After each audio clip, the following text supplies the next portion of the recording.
दोस्तों, आज का हमारा वीडियो है कंप्यूटर हार्डवेयर कोर्स पर। इस वीडियो के अंदर आप समझेंगे कंप्यूटर हार्डवेयर के बारे में हर एक पॉइंट।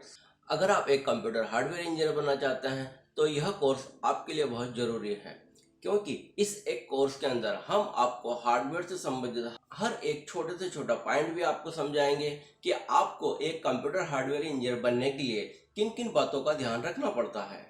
इस एक कोर्स के अंदर ही आपकी सभी नीड्स फुलफिल हो जाएंगी। दोस्तों, सही बात तो यह है कि अगर आप एक कंप्यूटर हार्डवेयर इंजीनियर बनना चाहते हैं तो उस कोर्स को करने के लिए हमें कम से कम 2 से 3 महीने लगते हैं। इन सभी पॉइंट्स को हम कम से कम समय में एक छोटे से वीडियो के माध्यम से हम कैसे आपको समझा पाए कि आप हर एक पॉइंट को देख सकें और समझ सकें। तो दोस्तों, ये टाइम बहुत कम है, फिर भी हमने कोशिश की है 1 से 2 महीने के इस कोर्स को इस छोटे से वीडियो के माध्यम से हम आपको समझा पाए। हमको इतने बड़े कोर्स को एक छोटे से रूप में आपको दिखाने के लिए, आपको समझाने के लिए बहुत मेहनत करनी पड़ती है। तो आपसे एक रिक्वेस्ट है, कृपया हमारे इस चैनल को सब्सक्राइब कर लें और हमारे इस वीडियो को अपने फ्रेंड्स एंड ग्रुप के अंदर शेयर करें, जिससे कि वो भी इस कोर्स का फायदा उठा पाए। दोस्तों, इस कोर्स को सीखने के लिए एंड मैं तो ये कहूँगा कि ये नहीं बल्कि किसी भी कोर्स को सीखने के लिए आपको अपनी नीड एंड इंटरेस्ट बनाना होगा, क्योंकि जब तक आप नीड और इंटरेस्ट नहीं बनाएंगे आप कोई भी कार्य नहीं कर सकते। एग्जाम्पल के तौर पर मैं आपको समझाऊं कि आप जब क्रिकेट देखते हैं तो क्रिकेट में कई बार ऐसा होता है कि लास्ट के 6 बॉलों पे 20 रन चाहिए होते हैं, कभी होता है कि लास्ट के 6 बॉलों पे 6 रन चाहिए होते हैं। बट उस समय उस प्लेयर के ऊपर वो नीड है और उसका इंटरेस्ट है। क्यों? क्योंकि उसका इंटरेस्ट है क्रिकेट खेलना और उसकी नीड है कि 6 बॉल पे 15 या 20 रन बनाना, तो उसको वो फुलफिल करता है।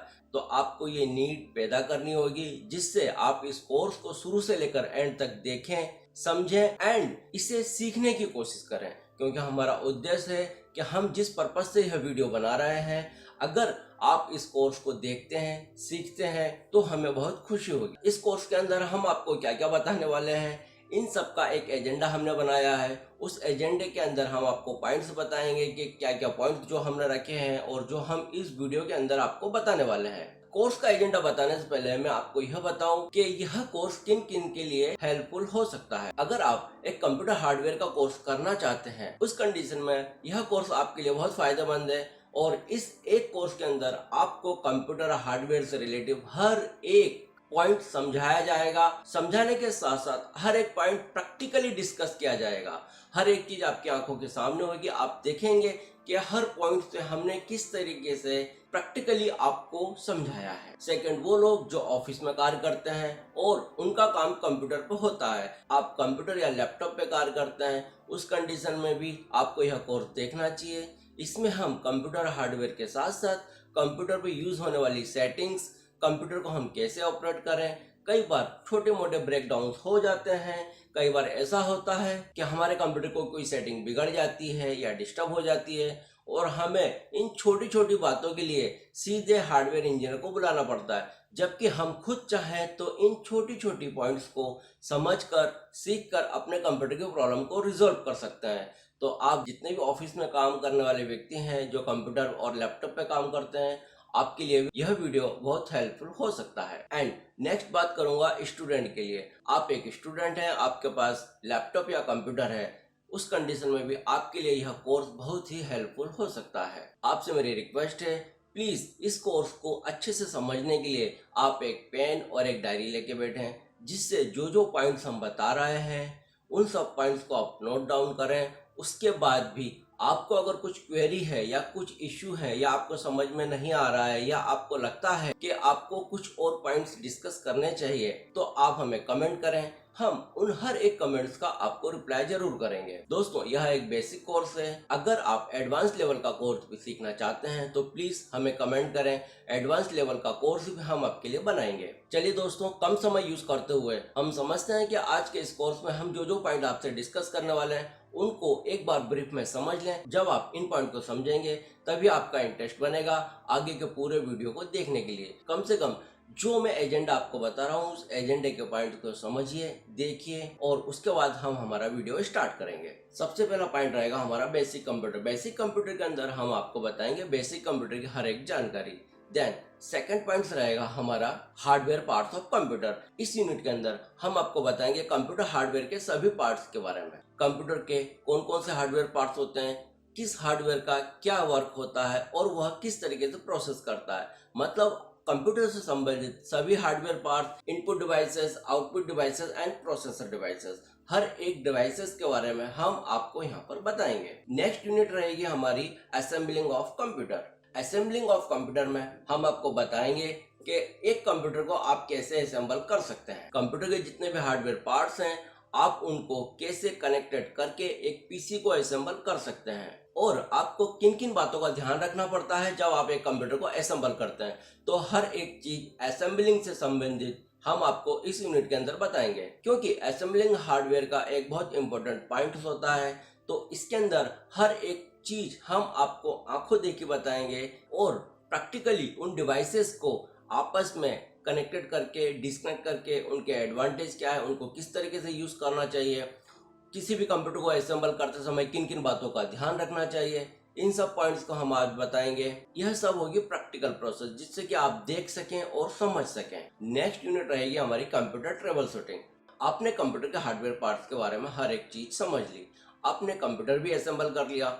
अब असेंबलिंग करने के बाद अगर आपके कंप्यूटर में कुछ प्रॉब्लम्स आती है, आपका कंप्यूटर बंद हो जाता है, आपका कंप्यूटर स्टार्ट नहीं होता है, आपका कंप्यूटर ऑटोमेटिकली स्टार्ट होता रहता है, डेट टाइम अपडेट नहीं हो पा रहा है, आज आपने कंप्यूटर शट डाउन किया, कल आप आके देखते हैं कि आपका कंप्यूटर ब्रेक डाउन है, आपका कंप्यूटर स्टार्ट ही नहीं हो रहा है, सडनली आपका दिमाग ऑफ हो जाता है। तो आपको नहीं समझ में आता है कि भाई लास्ट डे तो आपने कंप्यूटर को बहुत अच्छी तरीके से ऑफ किया था, फिर सडनली ऐसा क्या हो गया। तो आप टेंस आ जाते हैं, आपको नहीं समझ में आता है क्या करें। क्यों? क्योंकि आपके डे शुरू होता है और आप अपने कार को स्टार्ट करने वाले होते हैं, लेकिन आपका कंप्यूटर स्टार्ट ही नहीं होता है, तो आप टेंशन में आ जाते हैं। तो ये सब चीज़ें कि कंप्यूटर ट्रबल शूटिंग हम क्या करें, ट्रबल शूटिंग करने के लिए हमें किन किन बातों का ध्यान रखना पड़ता है, ट्रबल शूटिंग में यही सब चीज़ें हम डिस्कस करेंगे और आपको समझाएंगे कि आप ट्रबल शूटिंग करने के बाद अपने कंप्यूटर को किस तरीके से ठीक कर सकते हैं, किस हार्डवेयर का क्या रोल्स होता है, किस हार्डवेयर की वजह से क्या प्रॉब्लम कंप्यूटर में आ सकती है, तो हर एक पार्ट्स का और उससे किस प्रकार की प्रॉब्लम जनरेट हो सकती है, यही सब चीज़ें इस यूनिट के अंदर हम आपको बताएंगे। इसमें एक पॉइंट्स में और कहूँगा दोस्तों, अगर आपको कंप्यूटर को सही तरीके से डायग्नोस करना आ गया तो मैं ये कहूँगा कि आप एक अच्छे हार्डवेयर इंजीनियर बन गए हैं, क्योंकि किसी भी चीज़ को सॉल्व करने के लिए आपको उसकी प्रॉब्लम तक पहुंचना पड़ता है। अगर आप उसकी प्रॉब्लम की तह तक पहुंच गए, आपने उसको सही तरीके से डायग्नोसिस कर लिया, तो डेफिनेटली मैं ये कहूँगा कि आप उस कंप्यूटर को ठीक कर सकते हैं। तो यह बहुत इम्पोर्टेंट है कि आपको डायग्नोसिस पे बहुत ज़्यादा ध्यान देना होगा कि अगर आपका डायग्नोसिस एरिया बहुत अच्छा है, आप बहुत अच्छे से डायग्नोसिस कर सकते हैं, तो डेफिनेटली आप कंप्यूटर की प्रॉब्लम को सॉल्व कर सकते हैं।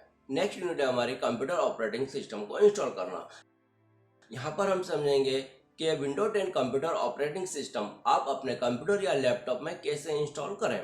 इंस्टॉल करते समय आपको किन किन बातों का ध्यान देना पड़ता है, आपके कंप्यूटर या लैपटॉप का ऑपरेटिंग सिस्टम करप्ट हो चुका है या फिर आपका कंप्यूटर प्रॉपर तरीके से नहीं चल रहा है और उसकी कुछ फाइलें करप्ट हो गई हैं। इस कंडीशन में आपको अपने कंप्यूटर को फॉर्मेट करके एक नया ऑपरेटिंग सिस्टम इंस्टॉल करना होता है। तो इस पूरी यूनिट के अंदर हम आपको बताएंगे how to install window operating system. हम यहाँ पर बात करेंगे विंडो 10 ऑपरेटिंग सिस्टम की कि किस तरीके से आप उसको एक बूटेबल पेन ड्राइव के द्वारा इंस्टॉल कर सकते हैं। आफ्टर इंस्टॉलेशन नेक्स्ट यूनिट में हम आपको बताएंगे कि basic setting and control panel की सेटिंग्स को आप किस तरीके से मैनेज कर सकते हैं, इसके साथ साथ एक नया यूजर कैसे क्रिएट करना है, यह सब चीजें भी आपको इस यूनिट के अंदर समझाई जाएंगी, जिनका जानना आपको बहुत जरूरी होता है। यह basic settings and control panel settings आपके लिए नहीं बल्कि मैं उन सभी व्यक्तियों की बात करूंगा जो कंप्यूटर ऑपरेट करते हैं, कंप्यूटर पर काम करते हैं, उन सभी के लिए यह सेटिंग्स जानना बहुत जरूरी होता है, क्योंकि इन्हीं सेटिंग्स के ऊपर आपके कंप्यूटर का परफॉर्मेंस एंड स्पीड डिपेंड करती है। नेक्स्ट यूनिट रहेगी हमारी computer software installation and driver installation. इस यूनिट के अंदर हम हमारे कंप्यूटर पर कोई भी ड्राइवर इंस्टॉल करना चाहते हैं या कोई सॉफ्टवेयर इंस्टॉल करना चाहते हैं, उसको हम कैसे कर सकते हैं, यह सब चीज़ें आपको हम इस ड्राइवर एंड इंस्टॉलेशन वाली यूनिट के अंदर बताएंगे। क्योंकि आपको कई बार होता है कि आपको प्रिंटर का ड्राइवर इंस्टॉल करना होता है, स्कैनर का ड्राइवर इंस्टॉल करना होता है, मॉडेम का ड्राइवर इंस्टॉल करना होता है। तो इन सब ड्राइवर्स को आप कैसे इंस्टॉल करें, यह सब चीजें हम आपको इस यूनिट के अंदर बताएंगे। दोस्तों, यही था आज का हमारा एजेंडा कि हम आपको इस वीडियो के अंदर जो पॉइंट्स हमने अभी आपको बताए वही सभी पॉइंट्स को डिटेल में प्रैक्टिकली आपको समझाएंगे। तो प्लीज बने रहिए हमारे साथ और एक पेन और एक डायरी लेके जरूर रहें, जिससे कि हर पॉइंट्स को आप नोट कर सकें। दोस्तों, यहाँ पर एक बात और कहूंगा कि प्लीज इस वीडियो को पूरा देखें, क्योंकि अगर आप इस वीडियो को स्किप कर देते हैं तो कहीं ना कहीं कोई इंपॉर्टेंट पॉइंट्स को आप मिस कर जाएंगे। तो प्लीज थोड़ा सा टाइम निकाल के आप इस वीडियो को पूरा देखें, और आपको कुछ क्वेरी है, कुछ आपके डाउट्स हैं तो बकायदा हमें कमेंट करें, हम इनका डेफिनेटली आपको रिप्लाई करेंगे। यह वीडियो बनाने में हमको बहुत मेहनत लगी है, तो प्लीज़ आपसे रिक्वेस्ट है कि आपका सहयोग और सपोर्ट हमको चाहिए। तो कृपया करके हमारे इस वीडियो को लाइक करें। आपसे रिक्वेस्ट है, प्लीज़ नीचे जो सब्सक्राइबर का बटन है, सब्सक्राइबर वाले बटन पर प्रेस करके इस वीडियो को सब्सक्राइब करें और अपने सभी फ्रेंड्स को शेयर करें। शेयर करने का कोई चार्ज नहीं लगता है। आपसे रिक्वेस्ट है, यह एक नॉलेजेबल वीडियो आप अपने फ्रेंड को शेयर करेंगे तो हो सकता है कहीं उनके लिए यह वीडियो बहुत हेल्पफुल हो। आप जितना शेयर करेंगे उतना उन सभी लोगों को इस वीडियो को देख के नॉलेज मिलेगा और हमारा मकसद पूरा होगा। हम चाहते हैं हर एक व्यक्ति इस वीडियो को देखे, समझे और इन प्रॉब्लमों को घर पर ही सॉल्व कर सके। आप इस वीडियो को जितना ज़्यादा शेयर करेंगे तो आपका यह एक प्रयास हमें हमारे मकसद तक पहुंचाने में मददगार साबित होगा। तो इस तरह आप हमारी मदद भी कर सकते हैं। तो चलिए स्टार्ट करते हैं आज का हमारा वीडियो, जो है कंप्यूटर हार्डवेयर कोर्स। नमस्कार दोस्तों, स्वागत है आपका हमारे YouTube channel Meditech IT solution. यहाँ हम आपके लिए बनाते हैं IT से संबंधित वीडियोस जो आपके IT टेक्नोलॉजी एंड कंप्यूटर ज्ञान को बढ़ाने में मदद करेंगे। नमस्कार दोस्तों, मेरा नाम है गजेंद्र यादव। आप कंप्यूटर हार्डवेयर कोर्स के लिए बिगनर्स हैं, तब भी आप इस वीडियो को देखकर कंप्यूटर हार्डवेयर कोर्स के बारे में काफ़ी कुछ समझ सकते हैं। दोस्तों, यह बात मैटर नहीं करती कि हमें क्या आता है क्या नहीं, लेकिन आप आपके इंटरेस्ट से हर एक चीज़ समझ सकते हैं। हमें बहुत सारी चीज़ें नहीं आती हैं, उसके बाद भी जब हम ट्राई करेंगे तो हर एक चीज़ हम सीख सकते हैं। बिना इंटरेस्ट के हम कोई चीज़ नहीं सीख सकते हैं। तो आपको अगर कंप्यूटर का नॉलेज है या नहीं है, आप इस वीडियो को देखेंगे तब आपको समझ में आएगा कि इस वीडियो को देखने के बाद आपको कंप्यूटर हार्डवेयर कोर्स के बारे में बहुत कुछ जानकारी मिल गई है। वीडियो देखने के बाद आपको यह कमेंट करके ज़रूर बताना है कि यह वीडियो आपको कैसा लगा। हमने जो प्रयास आपके लिए किया वह प्रयास कितना सफल हुआ, हम ये जानना चाहते हैं। तो हमें आपसे उम्मीद है कि आप जब ये वीडियो देखने के बाद अपना ओपिनियन, अपनी राय इस वीडियो के बाद जरूर दें। आपका कमेंट हमारे लिए बहुत इंपॉर्टेंट होता है। चलिए दोस्तों, पहली यूनिट स्टार्ट करते हैं, बेसिक कंप्यूटर। बेसिक कंप्यूटर के अंदर हम आपको बेसिक कंप्यूटर के बारे में हर एक जानकारी देंगे।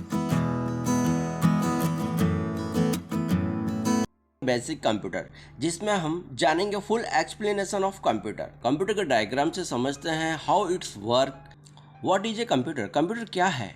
सिंपल एंड सरल लैंग्वेज में हम कहें तो computer is a electronic machine. यह एक इलेक्ट्रॉनिक मशीन होती है।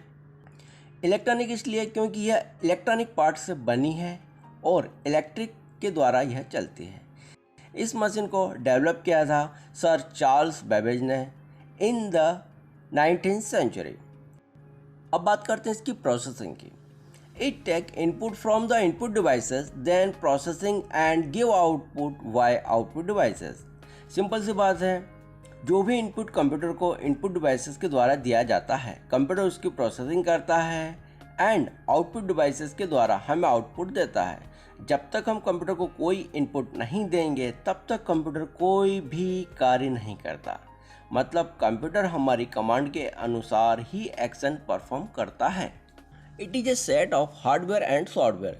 कंप्यूटर हार्डवेयर एंड सॉफ्टवेयर का सेट होता है। इसमें हार्डवेयर डिवाइसेस लगे होते हैं, जैसे mouse, keyboard, monitor, hard disk and speaker etcetera. Software processing का कार्य करता है। जो भी कमांड्स हम इनपुट डिवाइसेस के द्वारा देते हैं, सॉफ्टवेयर उस पर कार्य करता है और हमें आउटपुट देता है। It's mean computer is a set of hardware and software. अब बात करते हैं कंप्यूटर कौन सी लैंग्वेज समझता है। Computer is understand only binary language, जो कि 0 और 1 के फॉर्म में होती है। First computer, first personal computer जो कि IBM कंपनी ने बनाया था। How does a computer work? Computer कैसे कार्य करता है? Input, the input data and instruction which is inter by input device. जो भी data and instructions input devices के द्वारा कंप्यूटर को दिया जाता है उसे कहा जाता है input. Processing, after entering the data and instruction into a computer, then CPU is working and give output after processing. This is called processing. जो भी डाटा एंड इंस्ट्रक्शन हम कंप्यूटर को देते हैं, कंप्यूटर उसकी प्रोसेसिंग करता है और हमें आउटपुट देता है, इसे हम प्रोसेसिंग कहते हैं। Output, the meaningful information that we get after the processing is known as output. Computer को जो भी इनपुट दिया जाता है उसके अनुसार कंप्यूटर प्रोसेसिंग करता है और हमें आउटपुट देता है, जिसे हम आउटपुट कहते हैं। चलिए एक सिंपल से एग्जांपल से समझते हैं कि कंप्यूटर किस तरह से कार्य करता है। यहाँ कुछ फ्रूट्स हैं जिनको हम समझते हैं इनपुट, एक जूसर है जिसको हम समझेंगे प्रोसेसिंग यूनिट, देन एक ग्लास में जूस है जिसको हम समझेंगे आउटपुट। तो फ्रूट को हम कंपेयर करते हैं कीबोर्ड एंड माउस से, जूसर को हम कंपेयर करते हैं CPU से, जूस के भरे हुए ग्लास को हम कंपेयर करते हैं आउटपुट डिवाइसेस यानी मॉनिटर से। जैसे हम जूसर में इन फ्रूट्स को डालते हैं और जूसर को ऑन कर देते हैं, जूसर स्टार्ट होता है और अपनी प्रोसेसिंग करना शुरू कर देता है और आउटपुट में हमें जूस देता है। सिंपल है दोस्तों, यहाँ हमने जूसर को फ्रूट्स दिए इनपुट के तौर पर और आफ्टर प्रोसेसिंग जूसर ने हमें जूस दिया। इसी प्रकार से कंप्यूटर कार्य करता है। कंप्यूटर को जो इनपुट मिलता है वह उसकी प्रोसेसिंग कर हमें आउटपुट देता है। डायग्राम ऑफ कंप्यूटर, इस डायग्राम में हमें दिखाई दे रहा है कि इनपुट डिवाइसेस हैं, CPU यूनिट है, मेमोरी यूनिट है, देन आउटपुट है। तो इस डायग्राम से हम समझेंगे कि कंप्यूटर का फ्लो क्या होता है। इस डायग्राम में जो इनपुट डिवाइसेस हमें स्टार्टिंग में दिखाई दे रहे हैं वह इनपुट का कार्य करते हैं, देन डाटा जाता है स्टोरेज होने के लिए तो मेमोरी स्टोरेज का कार्य करती है, देन CPU अपनी प्रोसेसिंग करता है। तो इनपुट जो हमने दिया मेमोरी में स्टोर हुआ, CPU ने अपनी प्रोसेसिंग की, देन फिर हमें आउटपुट डिवाइसेस में आउटपुट मिलता है। सिंपल सा फ्लो जो हमें इस डायग्राम से समझ में आ रहा है। CPU, अब बात करते हैं CPU की। यह प्रोसेसिंग का कार्य करता है। यहाँ प्रोसेसिंग को दो पार्ट्स में डिवाइडेड किया है, ALU एंड CU।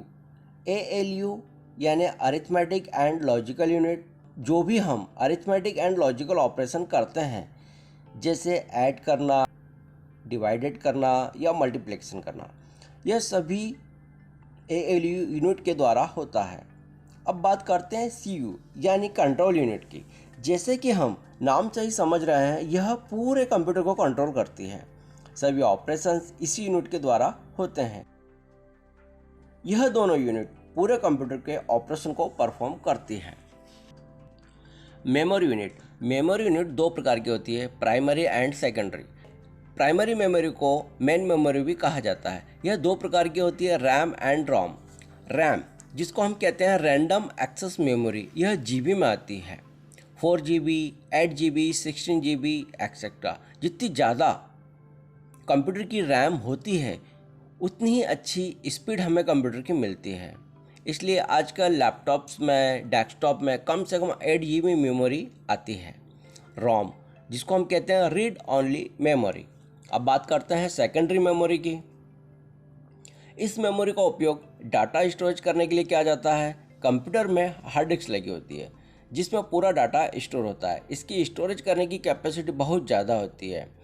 आजकल हम देखते हैं कंप्यूटर के अंदर जो हार्ड डिस्क आ रही हैं वो 500 GB, 1 TB की आती हैं।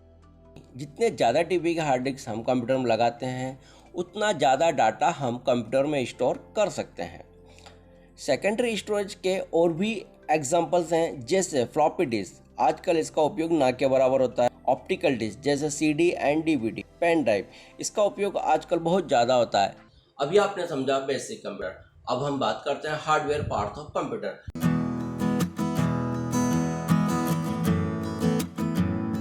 कंप्यूटर के अंदर जो हार्डवेयर पार्ट्स होते हैं जैसे input devices, output devices and processing devices. Input devices कितने प्रकार के होते हैं, आउटपुट डिवाइसेस कितने प्रकार के होते हैं, किन किन पार्ट्स का क्या क्या काम होता है। इनपुट डिवाइसेस, अब हम बात करते हैं इनपुट डिवाइसेस की। इनपुट डिवाइसेस वो होते हैं जिसके द्वारा हम कंप्यूटर में इनपुट देते हैं, उन सभी डिवाइसेस को इनपुट डिवाइसेस कहा जाता है। कीबोर्ड जिसका उपयोग टाइपिंग के लिए किया जाता है, माउस जिसका उपयोग कंप्यूटर को ऑपरेट करने के लिए किया जाता है, माइक्रोफोन जो भी कॉन्फ्रेंस होती हैं या क्लासेस होती हैं तो अपनी वॉइस के द्वारा मैसेज सामने वालों को ट्रांसफ़र करने के लिए माइक्रोफोन का उपयोग किया जाता है। स्कैनर के द्वारा हम किसी भी हार्ड कॉपी को स्कैनिंग करके सॉफ्ट कॉपी में कन्वर्ट करते हैं और अपने कंप्यूटर में स्टोर करके रखते हैं। वेबकैम का उपयोग आजकल बहुत ज़्यादा किया जा रहा है। जो भी स्कूल के अंदर क्लासेस होती हैं वो सब ऑनलाइन हो, अपना वीडियो दूसरे यूज़र को दिखाने के लिए वेबकैम का उपयोग किया जाता है। जॉयस्टिक भी एक प्रकार का इनपुट डिवाइसेस है। इसका उपयोग ज़्यादातर गेम जोन में होता है। तो चलिए प्रैक्टिकली हम देखते हैं हार्डवेयर पार्ट्स के बारे में। अब हम बात कर रहे हैं hardware parts of computer. Computer के हार्डवेयर पार्ट्स को 3 भागों में डिवाइडेड किया गया है। अभी हम बात कर रहे हैं इनपुट डिवाइसेस की। जितने भी हार्डवेयर इनपुट डिवाइसेस होते हैं अभी हम उनकी बात कर रहे हैं। तो चलिए देखते हैं कौन कौन से इनपुट डिवाइसेस होता है। फर्स्ट बात करते हैं कीबोर्ड की। कीबोर्ड वो होता है जिसके द्वारा हम कंप्यूटर के अंदर टाइपिंग का पूरा काम करते हैं। अगर कीबोर्ड नहीं होगा तो हम कंप्यूटर के अंदर जो इंस्ट्रक्शन है वो टाइप नहीं कर पाएंगे और कंप्यूटर को कोई भी इनपुट नहीं दे पाएंगे। Keyboard is a very important parts of computer. Keyboard 2 प्रकार के होते हैं। एक होते हैं वायर कीबोर्ड जिनके द्वारा एक केबल होती है और वह केबल सीपीयू के अंदर कनेक्टेड होती है। सेकंड होते हैं वायरलेस कीबोर्ड। वायरलेस कीबोर्ड वो होते हैं जिनके अंदर वायर नहीं होता है। It is a wireless, without wire के यह काम करते हैं, बट इनकी कनेक्टिविटी एक डोंगल के द्वारा होती है। मार्केट में कॉम्बो सेट भी आते हैं जिनमें कीबोर्ड और माउस का सेट आता है और उनका सिंगल डोंगल होता है। इस डोंगल को जब हम हमारे सीपीयू में कनेक्ट करते हैं तब हमारे कीबोर्ड चालू हो जाता है और हमारा माउस भी चालू हो जाता है। एंड सेकंड इनपुट डिवाइसेस है हमारा माउस, क्योंकि विदाउट माउस के हम कंप्यूटर के किसी भी इंस्ट्रक्शन को कमांड नहीं कर सकते। हमें डेस्कटॉप पर या कंप्यूटर पर कुछ भी काम करना होता है, जो भी कमांड्स हम देते हैं वह हम हमारे माउस के द्वारा ही देते हैं। माउस यहाँ पर इनपुट का कार्य करता है और माउस भी 2 प्रकार के आते हैं। एक वायर माउस जिनकी केबल्स होती है और जो कि सीपीयू के अंदर कनेक्टेड होते हैं, एंड सेकंड होते हैं वायरलेस माउस जिनका डोंगल होता है, जैसा कि अभी हमने कीबोर्ड के साथ बताया। एंड यहाँ पर मैं आपको एक चीज़ और बताऊँ जो कि कॉमन थिंग है, mouse and keyboard is a very important parts of computer. यह एक बेसिक और कॉमन इनपुट डिवाइसेस हैं जिनके बिना हम कंप्यूटर पर कार्य नहीं कर सकते।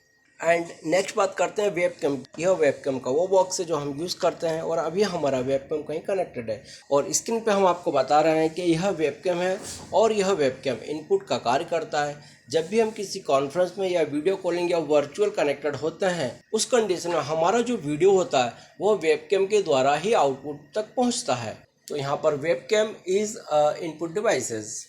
नेक्स्ट हमारा इनपुट डिवाइसेस है सीडी ड्राइव। सीडी ड्राइव भी यहाँ पर इनपुट का कार्य करता है।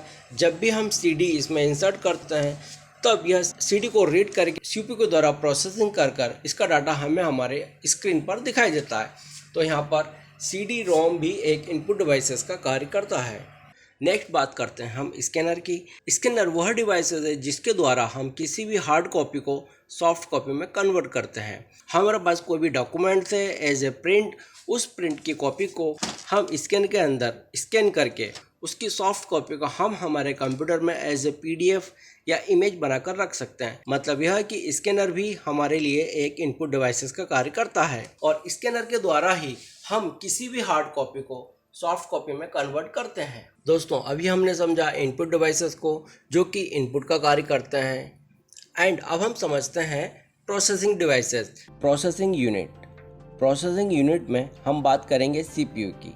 सीपीयू वह डिवाइस होता है जिसके द्वारा प्रोसेसिंग की जाती है। जो भी डाटा या इंस्ट्रक्शन इनपुट डिवाइसेस के द्वारा सीपीयू को मिलता है, सीपीयू उसकी प्रोसेसिंग करके आउटपुट देता है।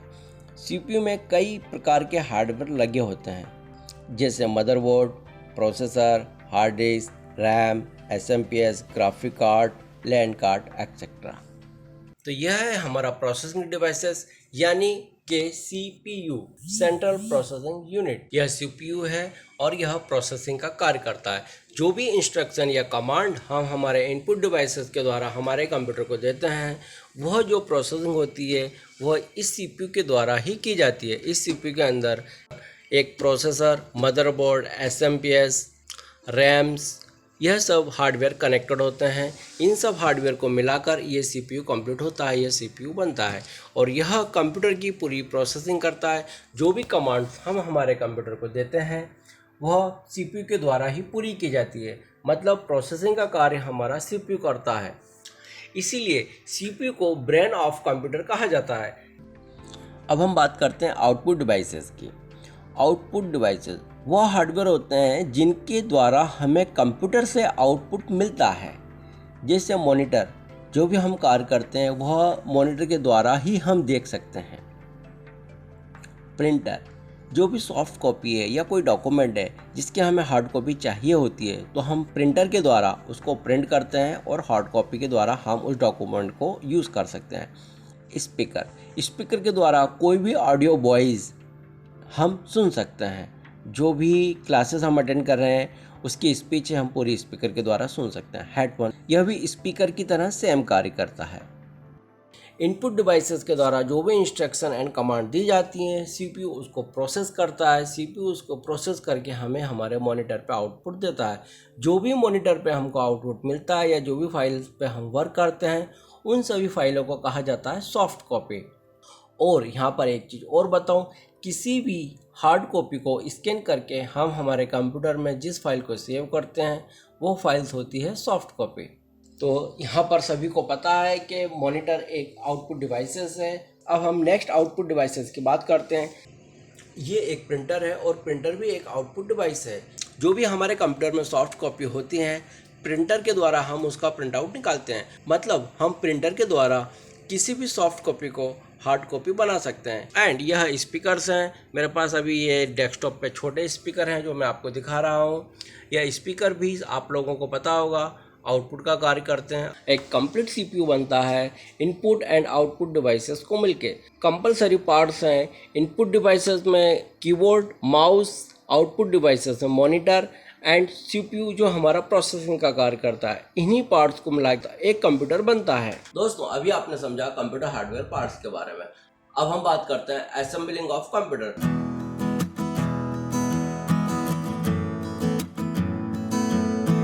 कंप्यूटर को आप कैसे असेंबल करें, इस यूनिट के अंदर हम आपको प्रैक्टिकली बताएंगे कि कंप्यूटर को असेंबल करने के लिए हमें किन किन बातों का ध्यान रखना होता है और कौन कौन से पार्ट्स हैं जिनको हम कनेक्ट करके एक कंप्यूटर को असेंबल करते हैं। तो इसके अंदर प्रैक्टिकली लेटेस्ट कंप्यूटर के साथ हम आपको बताएंगे कि आप सभी प्रकार के हार्डवेयर को जो मदरबोर्ड से कनेक्टेड हैं, जिनके द्वारा कंप्यूटर असेंबल किया जाता है, उनको हम किस तरीके से कनेक्ट करें और जब हम उनको डिस्कनेक्ट करें या कनेक्ट करें तो हमें किन किन बातों का ध्यान रखना होता है। तो चलिए प्रैक्टिकली हम इस चीज़ को समझते हैं, असेंबलिंग ऑफ कंप्यूटर। दोस्तों, ये है हमारे पास एक CPU। अभी हम बात करते हैं हमारे CPU की। इस CPU की असेंबलिंग करके हम अभी देखते हैं। i3 एंड HP ब्रांड का लेटेस्ट CPU है। इसमें हमको फ्रंट में कार्ड रीडर दिया हुआ है। हमारे पास कोई कार्ड है और उस कार्ड को हम रीड करना चाहते हैं तो डायरेक्टली हम इस स्लॉट के अंदर इंसर्ट करके हमारे कार्ड रीडर को रीड कर सकते हैं। एंड 4 USB पॉइंट्स इसमें दिए हुए हैं कि हम USB पॉइंट्स या USB पेन ड्राइव्स इसके अंदर कनेक्ट कर सकते हैं। इसके साथ साथ फ्रंट में हमको एक ऑडियो जैक दिया हुआ है जिसमें हम हमारा हेडफोन कनेक्ट कर सकते हैं। यह एक पावर बटन है जिसको दबा के हम हमारे कंप्यूटर को स्टार्ट कर सकते हैं। सबसे पहले हम समझेंगे 1 2 3 4 ये जितने भी पॉइंट्स दिख रहे हैं, इन सभी पॉइंट्स को हम बोलते हैं USB यूनिवर्सल सीरियल बस। यहाँ पर हम हमारे माउस और कीबोर्ड को कनेक्ट करते हैं। जैसे कि हमने माउस, कीबोर्ड, इन चारों के अंदर कहीं पर भी कनेक्ट करेंगे हमारे माउस, कीबोर्ड कनेक्ट हो जाते हैं। USB डिवाइस के बाद बात करते हैं हम HDMI पॉइंट की। यह एक HDMI पॉइंट है। इसके द्वारा हम हमारे सिस्टम से, हमारे कंप्यूटर से डिस्प्ले कहीं पर दे सकते हैं। कभी ऐसा होता है कि हमको हमारे कंप्यूटर से आउटपुट देना है तो हम HDMI द्वारा भी आउटपुट दे सकते हैं। यह जो पॉइंट्स है यह HDMI है, यहाँ पर लिखा भी है। देन इसके बाद बात करते हैं हम VGA की। मॉनिटर डिस्प्ले के लिए जो केबल होती है वो यूज़ की जाती है VGA। ये VGA केबल है इस वीजे केबल में आप अगर गौर से देखते हैं तो यहाँ पर आपको 15 पिन मिलेंगी, 5 + 5 + 5, यहाँ पर आपको 15 पिन मिलेंगी। और इसका जो स्लॉट है यह ऊपर की तरफ उठा हुआ है और नीचे की तरफ डाउन है। इसका मतलब यह है कि यह एक इंडिकेशन है कि जब भी आप वीजे केबल अपने सीपीयू के अंदर कनेक्ट करते हैं तो आप गलत तरीके से ना करें। अगर आपने थोड़ी सी भी ज़बरदस्ती कर दी तो यह पॉइंट्स टेढ़े हो जाते हैं। उस कंडीशन में आपके मॉनिटर पर डिस्प्ले नहीं आता है। ये उठा हुआ जो एरिया है उसको मैं यहाँ पर जो उठा हुआ एरिया है इससे कनेक्टेड करता हूँ, ये इस प्रकार से।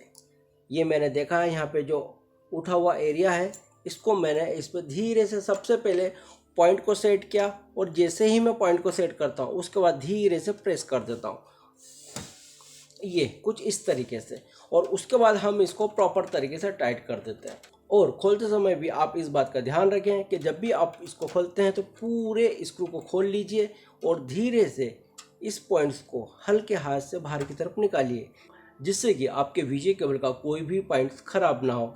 वीजे केबल का लगाते या निकालते समय कोई भी पॉइंट्स या टेढ़ा हो जाता है या मुड़ जाता है, उस कंडीशन में यह केवल काम नहीं करती, मतलब आपके कंप्यूटर का डिस्प्ले आउटपुट में नहीं जाता, आपके मॉनिटर में डिस्प्ले ही नहीं आएगा अगर इन पॉइंट्स में से कोई सा पॉइंट्स आपका मुड़ गया हो। तो प्लीज़ इस चीज़ का ज़्यादा ध्यान रखें। जब भी आप इसको लगाएं, जो एंगल्स हैं उन एंगल्स को सीपीयू के अंदर देख लें, उसी एंगल्स के हिसाब से आप इसको कनेक्ट करें। नेक्स्ट हम बात करते हैं हमारे लैन कनेक्टर की। यह लैन कनेक्टर है, इसको हम RJ45 बोलते हैं। ये आप ऊपर से देख रहे हैं, ये एक लॉक है।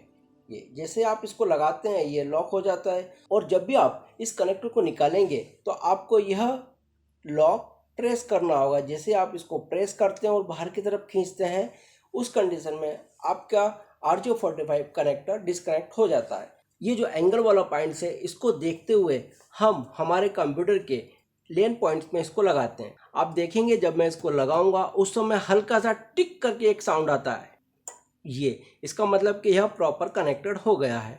इसको प्रॉपर तरीके से कनेक्ट करें, अदरवाइज आपके कंप्यूटर में इंटरनेट नहीं चलेगा। इसका उपयोग कंप्यूटर में इंटरनेट चालू करने के लिए किया जाता है एंड आपके कंप्यूटर को नेटवर्क में लाने के लिए किया जाता है। अगर इस केबल को हम नहीं लगाते हैं तो आपका कंप्यूटर किसी भी नेटवर्क में नहीं आएगा। सभी ऑफिसेस में जितने भी कंप्यूटर्स होते हैं वह सब लैन पे कनेक्टेड होते हैं और उन लैन पर एक इंटरनेट कनेक्शन के द्वारा इंटरनेट दिया जाता है, जिससे कि एक इंटरनेट कनेक्शन उन सभी कंप्यूटर पर एक साथ यूज़ हो सके। तो यह होता है हमारा लैन कनेक्टर, जिसको हम बोलते हैं RJ45। और ये जो केबल होती है इस केबल को बोलते हैं Cat6। दोस्तों यहाँ पर आप देख रहे हैं यहाँ पर 2 स्लॉट खाली हैं।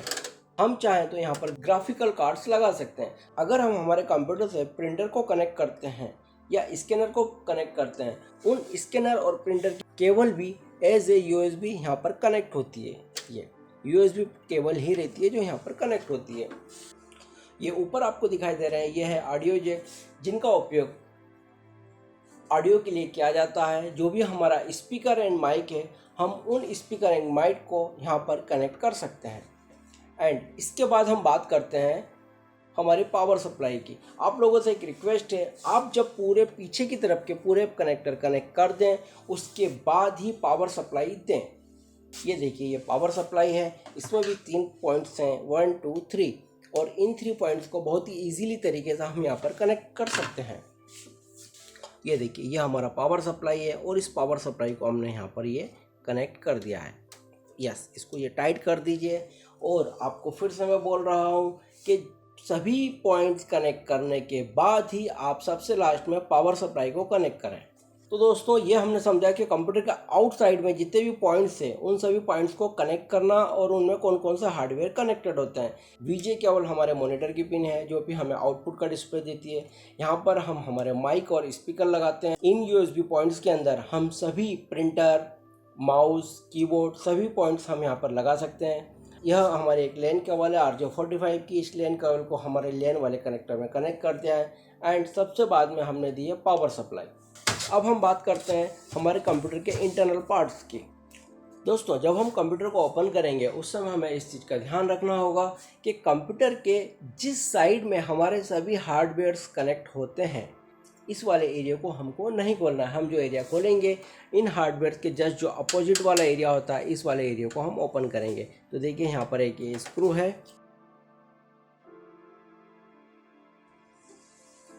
अब देखिए इसको आप धीरे से पीछे की तरफ खिसकाएंगे। जैसे आपने इसको पीछे की तरफ खींचा, यह अनलॉक हो जाता है और ओपन हो जाता है। इसमें आपको ज़्यादा कुछ माथापच्ची नहीं करनी पड़ती है।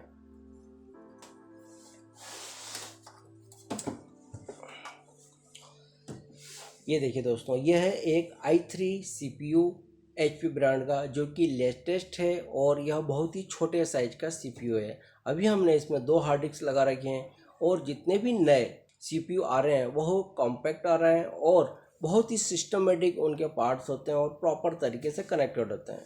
आप SMPS देखते हैं, नॉर्मल PC के अंदर SMPS जो आता है वो बड़े साइज का आता है। इसमें देखिए एक छोटा सा SMPS लगा हुआ है, यह इसका SMPS है। ये देखिए यहाँ हमको पावर सप्लाई देते हैं और यह इसका SMPS है।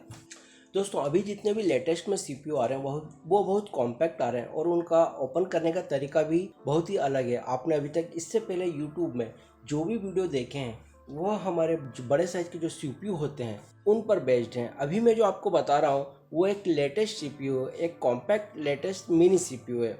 आप जब इस CPU को खोलेंगे तो आपको बहुत सारे नट तो खोलने ही नहीं पड़ेंगे, क्योंकि इसमें नट दिए ही नहीं है। कम से कम नट जब भी आप इसको खोलेंगे तो ये देखिए अभी हमने कवर खोला।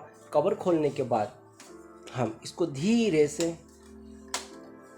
बाहर की तरफ निकालते हैं। ये जितने भी लॉक्स हैं इन लॉक्स को बहुत ही धीरे से खोल के ये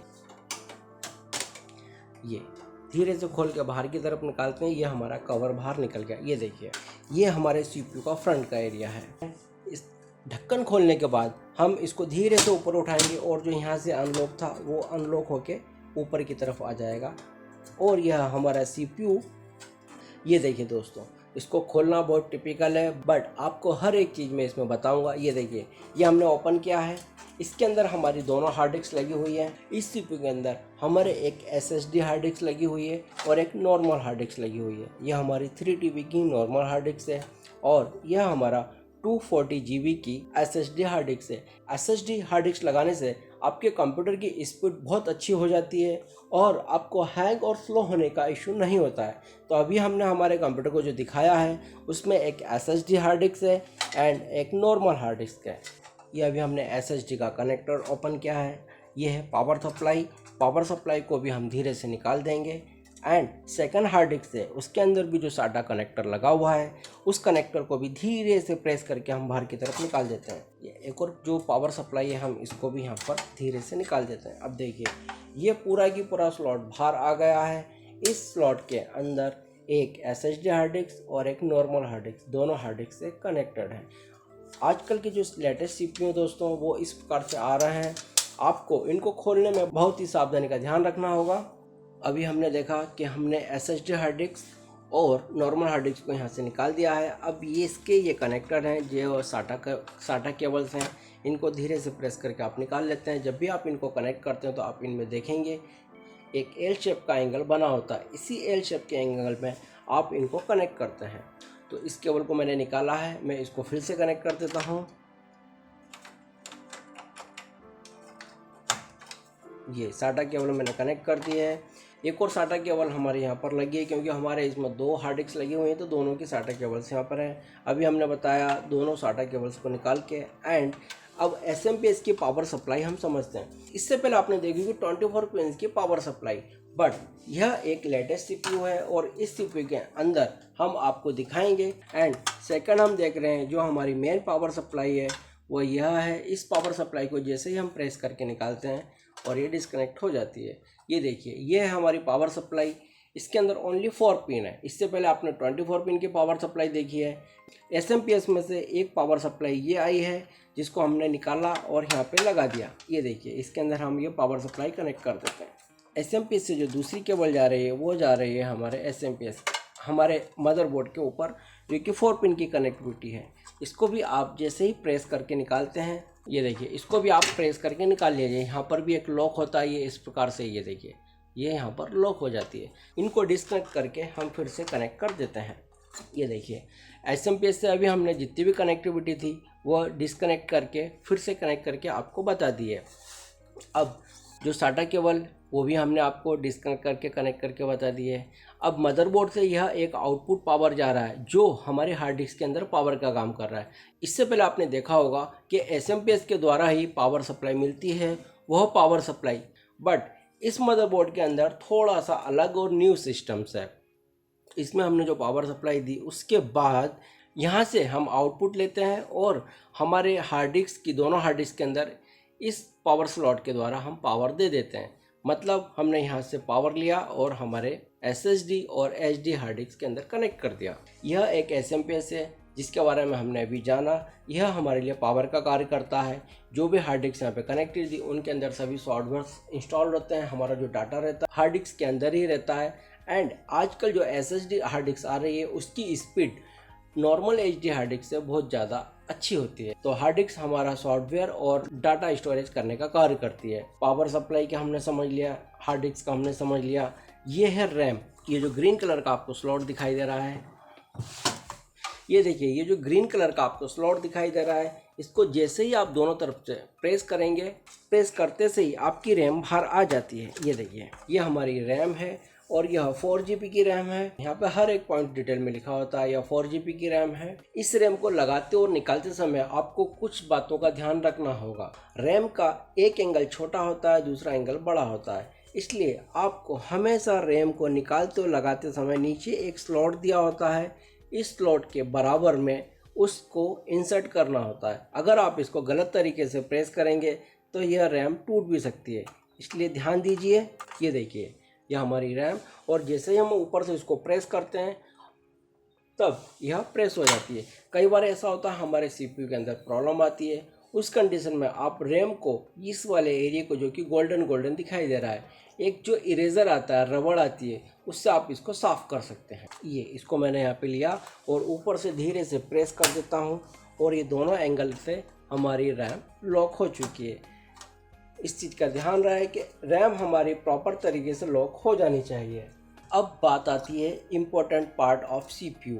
दोस्तों, यह वह एरिया है जिसके नीचे हमारा प्रोसेसर लगा है, और जो ग्रीन कलर का आप जो पूरा बॉक्स देख रहे हैं जिसके ऊपर सभी केबल्स कनेक्टेड हैं, वह हमारा मदरबोर्ड है। इसी मदरबोर्ड के ऊपर सभी हार्डवेयर पार्ट्स कनेक्टेड होते हैं। इसके नीचे प्रोसेसर होता है। इसको खोल के, इन चारों स्क्रू को खोल के, इसके नीचे छोटा सा जो प्रोसेसर होता है हम उसको निकाल सकते हैं। बट प्रोसेसर हम इस नए PC में से नहीं निकाल के दिखाएंगे आपको।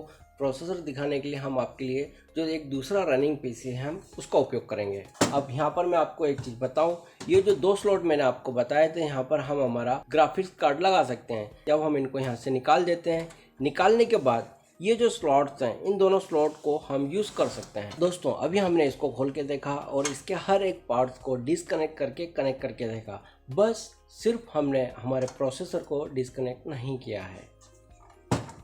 इसमें एक और इम्पोर्टेंट चीज़ है जो अब हम आपको बताना चाहेंगे। यह एक CMOS बैटरी होती है। इसको आप जैसे ही पीछे प्रेस करते हैं और ये CMOS बैटरी निकल जाती है बहुत ही ईजी तरीके से।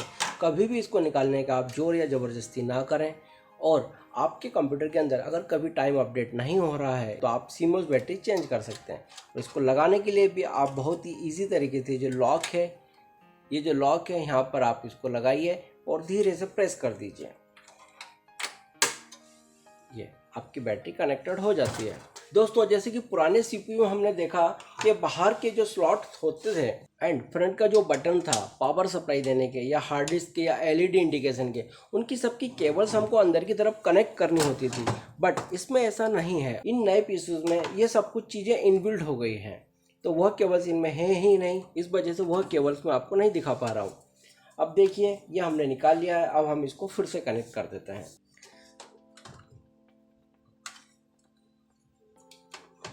यह थोड़ा कॉम्पैक्ट है, इस वजह से हम आपको प्रॉपर नहीं दिखा पा रहे हैं। ये देखिए, आपने देखा मैंने SATA केबल को इसमें कनेक्ट कर दिया है। अब ये जो पावर सप्लाई जिसकी मैं बात कर रहा था, यह पावर सप्लाई भी मैं इसमें कनेक्ट कर देता हूँ। ये पावर सप्लाई भी मैंने इसमें कनेक्ट कर दी है। अब ये जो दूसरी SATA केबल है जो हमारी SSD की है, हमने उसको भी इसमें कनेक्ट कर दिया है। अब इसको आप ध्यान रखें, जब भी कनेक्ट करें इसमें एल शेप का एक एंगल होता है, उसी एंगल देखकर आप इसको प्रॉपर तरीके से कनेक्ट करें। जोर या ज़बरदस्ती करने की ज़रूरत नहीं होती है, यह बहुत नाजुक पार्ट्स हैं। कभी भी आपने जोर या ज़बरदस्ती करी तो यह टूटने की संभावना होती है। ये देखिए, इसमें भी एक एल शेप का इंडिकेशन है, उसी एल शेप के इंडिकेशन में मैं इसको कनेक्ट करता हूँ। ये अब आपको एक बार देख लेना है कि सभी पॉइंट्स हमारे प्रॉपर तरीके से कनेक्ट हो जाएं, उसी के बाद आप इसको कनेक्ट करें। नीचे भी हमारी केबल सभी कनेक्ट हैं। ये जिस तरीके से हमने इसको ओपन किया था, हम उसी तरह से इसको फिर से लॉक कर देते हैं। ये आप देख रहे हैं यहाँ पर कुछ लॉक्स हैं, इन लॉक्स को मैंने बिठाया है। ये देखिए, ये 3 लॉक दिए हुए हैं ऊपर। इन लॉक्स के अकॉर्डिंग मैं इसको सेट करता हूँ, धीरे से यहाँ पर प्रेस कर देता हूँ। ये देखिए, ये हमारा CPU असेंबलिंग थी। इसके अंदर हमने सभी पार्ट्स को खोल के 1 बाय 1 इन सभी पार्ट्स को आपस में कनेक्ट कर दिया है। अब इसका जो कवर है हम वो लगाते हैं। फ्रंट पैनल को, ये फ्रंट के कवर को लगाने के लिए आप देखिए यहाँ पर ये कुछ लॉक दिए हुए हैं, 1 2 3 एंड 4। इन लॉक्स के स्लॉट के अंदर हम इनको धीरे से सेट करेंगे। यह प्लास्टिक के बने होते हैं, इसलिए आप इन पे ज़बरदस्ती ना करें। ये देखिए, सेट किया और धीरे से इस कवर को हम इसे प्रेस कर देंगे। ये आपको ज़बरदस्ती नहीं करनी है, यह लॉक बहुत ही आराम से बैठ जाते हैं। ये देखिए, पूरा लॉक बैठ चुके हैं फ्रंट में। यहाँ पर जो 3 लॉक थे वो भी हमने यहाँ पे सेट कर दिए। यहाँ पर देखिए, आप CPU के कवर को कनेक्ट करने के लिए इसमें देखिए ये एक एंगल लॉक वाले दिए हुए हैं। ये देखिए, यह एंगल्स हैं जो लॉक होते हैं और इन्हीं के बेस यह CPU का कवर कनेक्ट होता है। ये देखिए, हमने इसको रखा और धीरे से आगे की तरफ प्रेस किया। जैसे हम इसको प्रेस करते हैं, यह लॉक सिस्टमेटिक तरीके से बैठ जाता है। ये पीछे हमारा बिल्कुल भी स्पेस नहीं बचा है, इसका मतलब कि यह प्रॉपर तरीके से सेट हो चुका है। ये अभी हमने देखा इस CPU को ओपन करके, यह लेटेस्ट और नया CPU था। उम्मीद करता हूँ आपको यह CPU के इंटरनल पार्ट्स देख के अच्छा लगा होगा और आप समझ पाए होंगे इंटरनल सभी पार्ट्स को। आपने अभी देखा कंप्यूटर के सभी पार्ट्स को आपने डिस्कनेक्ट करके कनेक्ट करके कंप्यूटर असेंबलिंग करना सीखा। कंप्यूटर असेंबली करते समय आपको किन किन बातों का ध्यान रखना होता है, ये सब हमने आपको इस वीडियो में बताया है। इन सब बातों का ध्यान रख के आप अपना खुद का कंप्यूटर असेंबल कर सकते हैं। अब हम बात करते हैं नेक्स्ट यूनिट की, जो है कंप्यूटर ट्रबल शूटिंग।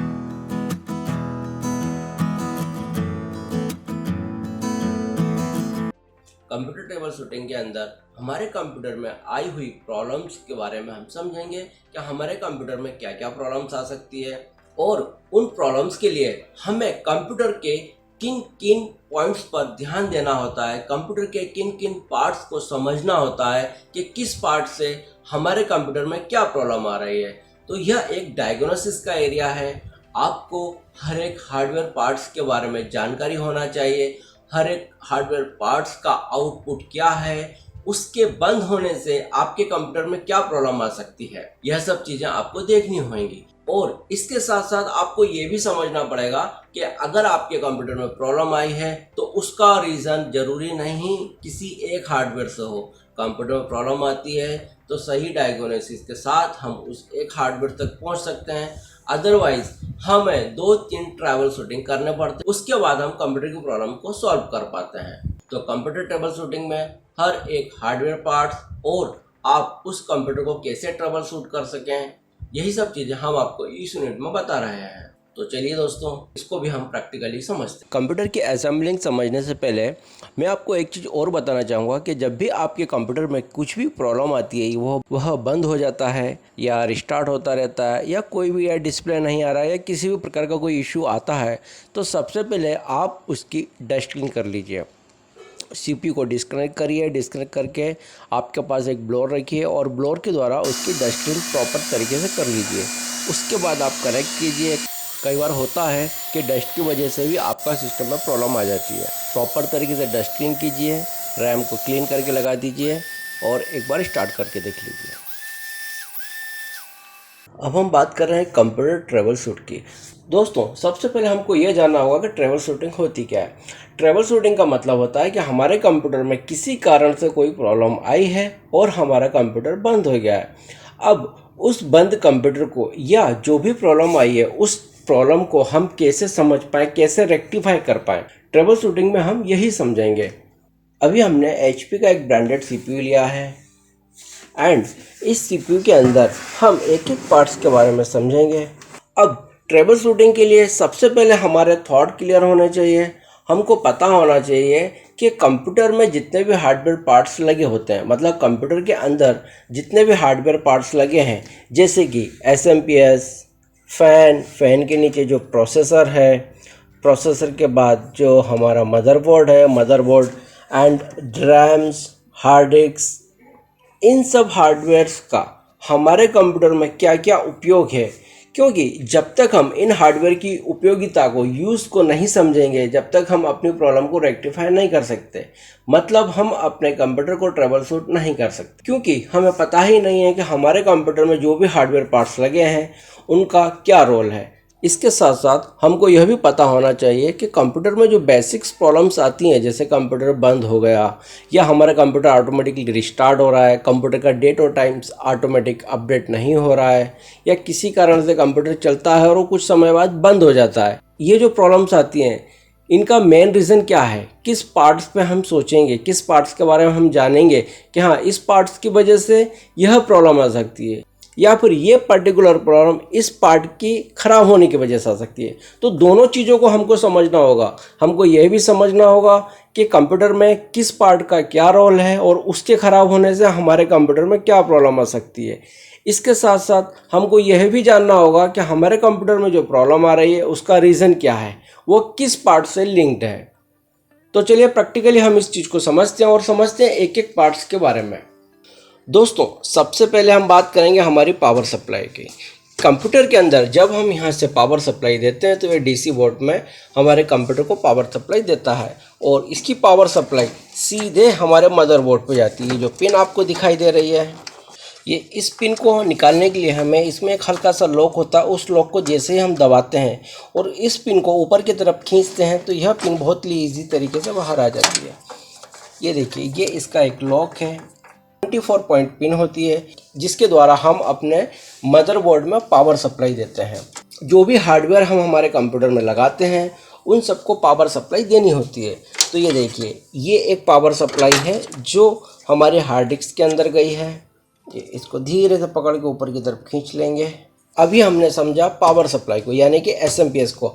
अगर SMPS में प्रॉब्लम होती है तो हमारे मदरबोर्ड पर कोई पावर नहीं आएगा, मतलब हमारा ये फ़ैन नहीं चलेगा, इसमें जो भी इंडिकेशंस वाली LEDs होती हैं वो नहीं चलेंगी, फ्रंट में जो LED इंडिकेट होती है वो भी नहीं होगा। अगर हमारा CPU पूरी तरीके से ब्रेकडाउन हो जाता है, मतलब हम अगर फ्रंट वाले बटन को प्रेस करते हैं और हमारा CPU ऑन नहीं होता या कोई भी रिस्पॉन्स नहीं करता है, इसका मतलब है कि हमारी पावर सप्लाई ख़राब हो गई है। उस कंडीशन में हमको हमारी पावर सप्लाई चेंज करनी होती है। एक चीज़ तो हमने जानी कि हमारा कंप्यूटर ब्रेकडाउन है, पावर सप्लाई नहीं आ रही है, इसका मतलब कि SMPS में प्रॉब्लम आ गई है। सेकंड पॉइंट में बात करता हूँ, अगर हमारा कंप्यूटर ऑटोमेटिकली चलते चलते कुछ समय बाद रिस्टार्ट हो जाता है या बंद हो जाता है, इसका मतलब भी यही है कि हमारे पावर सप्लाई में प्रॉब्लम है। हमारा SMPS का कोई कैपेसिटर, कोई रेसिस्टेंट हिट होके वह ट्रिप हो जाता और हमारा कंप्यूटर ऑटोमेटिकली रिस्टार्ट हो जाता है। तो ये 2 या 3 कारण थे जिनको हमने समझा। SMPS खराब होता है तो हमें क्या क्या प्रॉब्लम आती है। सेकंड बात करते हैं हमारे हार्ड डिस्क की। ये हमारी हार्ड डिस्क है जो अभी हमने आपको दिखाई थी। अगर हमारे हार्ड डिस्क में कोई प्रॉब्लम आती है तो हमारे कंप्यूटर की स्पीड स्लो हो जाएगी, एक बात। दूसरी बात है, हमारे कंप्यूटर में वह बूट नहीं करेगा और बूटिंग मेन्यू पर भी हमें मैसेज देगा बूट इनकरप्टेड, मतलब हमारी हार्ड डिस्क डिटेक्ट नहीं कर रही है और वह बूट मेन्यू तक पहुंच ही नहीं रही है। इसका कारण भी है कि हमारी हार्ड डिस्क में कुछ प्रॉब्लम आ गई है, या फिर ये जो कनेक्शंस हैं, ये जो कनेक्शन हमने आपको बताए थे, ये कनेक्शन लूज़ हो गए हैं। हार्ड डिस्क में प्रॉब्लम आने की वजह से हमारा कंप्यूटर स्लो भी चल सकता है, और अगर हम कंप्यूटर स्टार्ट कर रहे हैं तो बूट मेन्यू का वह एरर इंडिकेशन हमको दे सकता है। इसका मतलब कि हमारे कंप्यूटर की हार्ड डिस्क में कुछ प्रॉब्लम है। अब इसके बाद हम बात करते हैं रैम की। ये देखिए दोस्तों, ये है रैम। ये दोनों लॉक हैं। इस लॉक को अगर मैं यहाँ से दबाता हूँ एंड यहाँ से दबाता हूँ तो ये रैम हमारी बाहर आ जाती है। ये देखिए दोस्तों, यहाँ पर रैम की पूरी डिटेल्स लिखी होती है। यह 2 GB की रैम है। अब हम ये कैसे समझें कि हमारी रैम में प्रॉब्लम आ गई है? कई बार ऐसा होता है कि हमारा कंप्यूटर हम चालू करते हैं, जैसे ही हम यहाँ से चालू करते हैं तो हमारा कंप्यूटर चालू तो हो जाता है, लेकिन हमारे मॉनिटर पे कोई डिस्प्ले नहीं आता। अगर ऐसी कोई कंडीशन आती है कि आपका कंप्यूटर आपने यहाँ से ऑन किया, ऑन करने के बाद फैन मैन सब कुछ चालू हो गया है बट हमारे मॉनिटर पे कोई डिस्प्ले नहीं आया है, इसका मतलब है कि हमारी रैम में प्रॉब्लम है और हमारी रैम को हमें तुरंत चेंज करना होगा। चेंज करने से पहले दोस्तों आप चाहें तो इस रैम को एक बार क्लीन करके भी लगा सकते हैं। इस रैम को प्रॉपर तरीके से यहाँ पे साफ़ कर लीजिए। जो एक इरेज़र आता है, जो रबड़ आती है बच्चों की, पेंसिल को मिटाने वाली रबड़, उस रबड़ से आप इस वाले पॉइंट्स को, जो गोल्डन गोल्डन पॉइंट दिखाई दे रहा है, इसको क्लीन कर लीजिए तो यह क्लीन हो जाती है। एंड इसके साथ साथ ये मैंने एक पॉइंट्स बनाया हुआ है तिकोना सा पेपर का। अब इस पेपर के तिकोने वाले पॉइंट से ये जो रैम का स्लॉट है जिसके अंदर हमारी रैम लगी हुई थी, आप इसको क्लीन कर सकते हैं।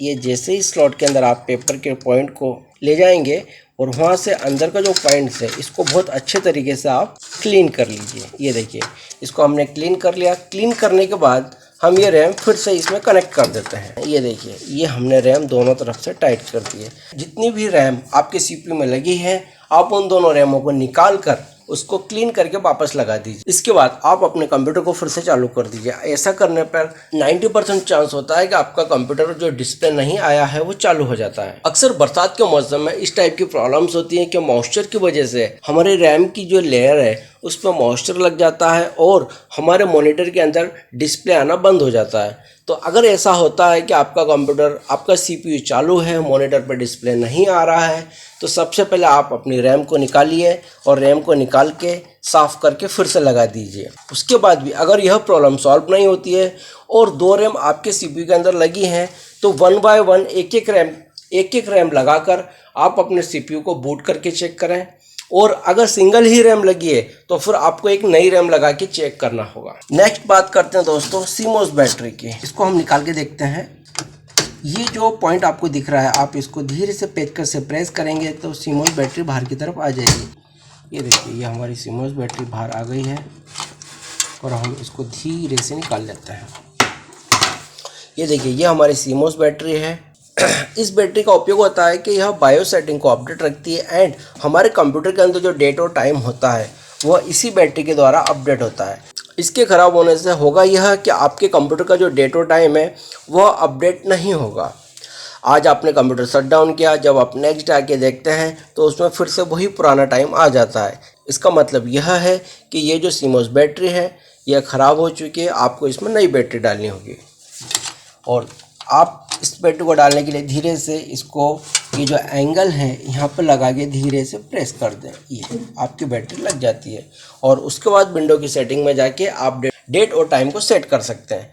एक CMOS बैटरी की जो लाइफ होती है वह कम से कम 4 से 5 साल होती है। अब हम बात करते हैं मदरबोर्ड की। ये जो हमारा मदरबोर्ड है, इस एक ही मदरबोर्ड पे सभी हार्डवेयर कनेक्टेड होते हैं। जितने भी हमारे इनपुट डिवाइसेस हैं और आउटपुट डिवाइस है वो सभी यहाँ पर कनेक्टेड होते हैं। हमारा लैन केबल भी यहीं पे कनेक्टेड होता है। Audio, video, speaker, mouse, keyboard, यह सब लिंक्ड होते हैं हमारे मदरबोर्ड से।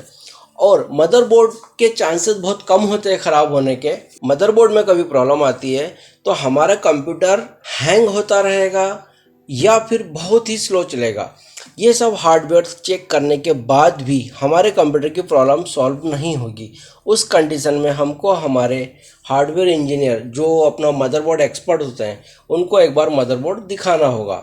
दोस्तों, ये फ़ैन है, इस फ़ैन के नीचे लगा होता है प्रोसेसर। प्रोसेसर बहुत ही छोटा होता है। इस फैन को निकालने के बाद ये जो 4 स्क्रू होते हैं, इन चारों स्क्रू को खोल के हम इस फैन को निकाल लेते हैं और निकालने के बाद अंदर मदरबोर्ड से डायरेक्टली कनेक्टेड होता है हमारा प्रोसेसर। प्रोसेसर ही है जो पूरी प्रोसेसिंग करता है। तो दोस्तों, अभी हमने समझा CPU के ट्रबल शूटिंग को। अगर हमारे कंप्यूटर में कोई प्रॉब्लम आती है तो हमें किन किन बातों का ध्यान रखना होता है। तो अभी हमने समझा ट्रबल शूटिंग ऑफ कंप्यूटर में जो प्रॉब्लम आती है उसको हम कैसे रेक्टिफाई करें। उम्मीद करता हूं दोस्तों आपको ट्रबल शूटिंग से संबंधित हर एक पॉइंट्स क्लियर हो गया होगा। अगर आपके पास फिर भी कोई पॉइंट्स हैं, डाउट्स हैं, तो प्लीज़ हमें कमेंट करें। दोस्तों अभी आपने समझा कंप्यूटर ट्रैवल सेटिंग। अब हम नेक्स्ट यूनिट में बात करते हैं विंडो ऑपरेटिंग सिस्टम की।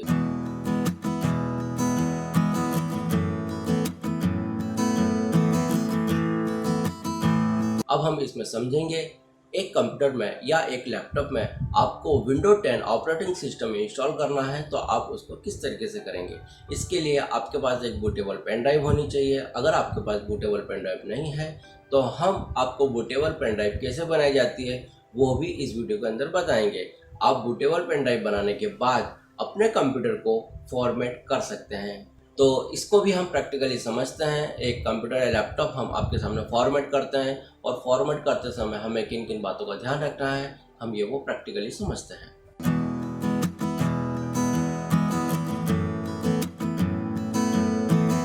दोस्तों अब हम समझते हैं कि एक बूटेबल पेन ड्राइव बनाने के लिए हमें क्या करना होता है। तो चलिए स्टार्ट करते हैं। मॉनिटर स्क्रीन पर आप देख रहे हैं ये सॉफ्टवेयर हमने यहाँ सर्च किया और हमें विंडो पे यहाँ पर दिखाई दे चुका है रिफ्यूज़। अब इस सॉफ्टवेयर को हमने ओपन किया। ओपन करते से ही डिस्प्ले हमें यहाँ पर दिखाई देने लगता है। 16 GB की पेन ड्राइव हमारे कंप्यूटर में लगाई है। सिलेक्ट वाले बटन को क्लिक करके हम ब्राउज करते हैं। जो विंडो 10 ऑपरेटिंग सिस्टम का सेटअप है हमारे पास ISO फाइल में, उस ISO फाइल को हम यहाँ पे इंपोर्ट करते हैं। ये हमने फाइल को ब्राउज किया, सिलेक्ट किया और यहाँ पर हमारी फाइल्स आ चुकी है। हमारी तरफ से वॉल्यूम लेवल डाल सकते हैं, मतलब पेन ड्राइव का टाइटल डाल सकते हैं। अभी हमने यहाँ पर टाइप कर दिया है विंडो 10 प्रो। अब हम स्टार्ट बटन को क्लिक कर देते हैं। स्टार्ट बटन को क्लिक करते से हमारे पास एक वार्निंग आती है कि हमारे पेन ड्राइव के अंदर जो डाटा है वह लॉस हो जाएगा। अगर उसमें कुछ आपका इंपॉर्टेंट डाटा है तो हटा लें। तो दोस्तों यहाँ पर हमने एक ब्लैंक और नई पेन ड्राइव ली है और अब हम इसको स्टार्ट कर देते हैं। स्टार्ट करते से यह प्रोसेस करना शुरू कर देता है। इस प्रोसेस को हम थोड़ा सा फास्ट स्पीड में कर देते हैं जिससे कि हम थोड़ा सा टाइम बचा सके। अब देखिए ये 100% कंप्लीट हो चुका है और चेक करते हैं जो पेन ड्राइव हमने लगाई थी जिसका नाम पेन ड्राइव था और बूटेबल बनाने के लिए हमने उसको रीनेम कर दिया था, विंडो 10 प्रो टाइप कर दिया था। माई कंप्यूटर पे जाने के बाद हम हमारी पेन ड्राइव को शो करते हैं। हमको हमारी पेन ड्राइव शो हो रही है विंडो 10 प्रो। इसके अंदर जाते हैं तो हमको विंडो ऑपरेटिंग सिस्टम का सेटअप प्रॉपर तरीके से बूटेबल फॉर्म में दिखाई देता है। इसका मतलब यह है कि हमारी पेन ड्राइव बूटेबल बन चुकी है।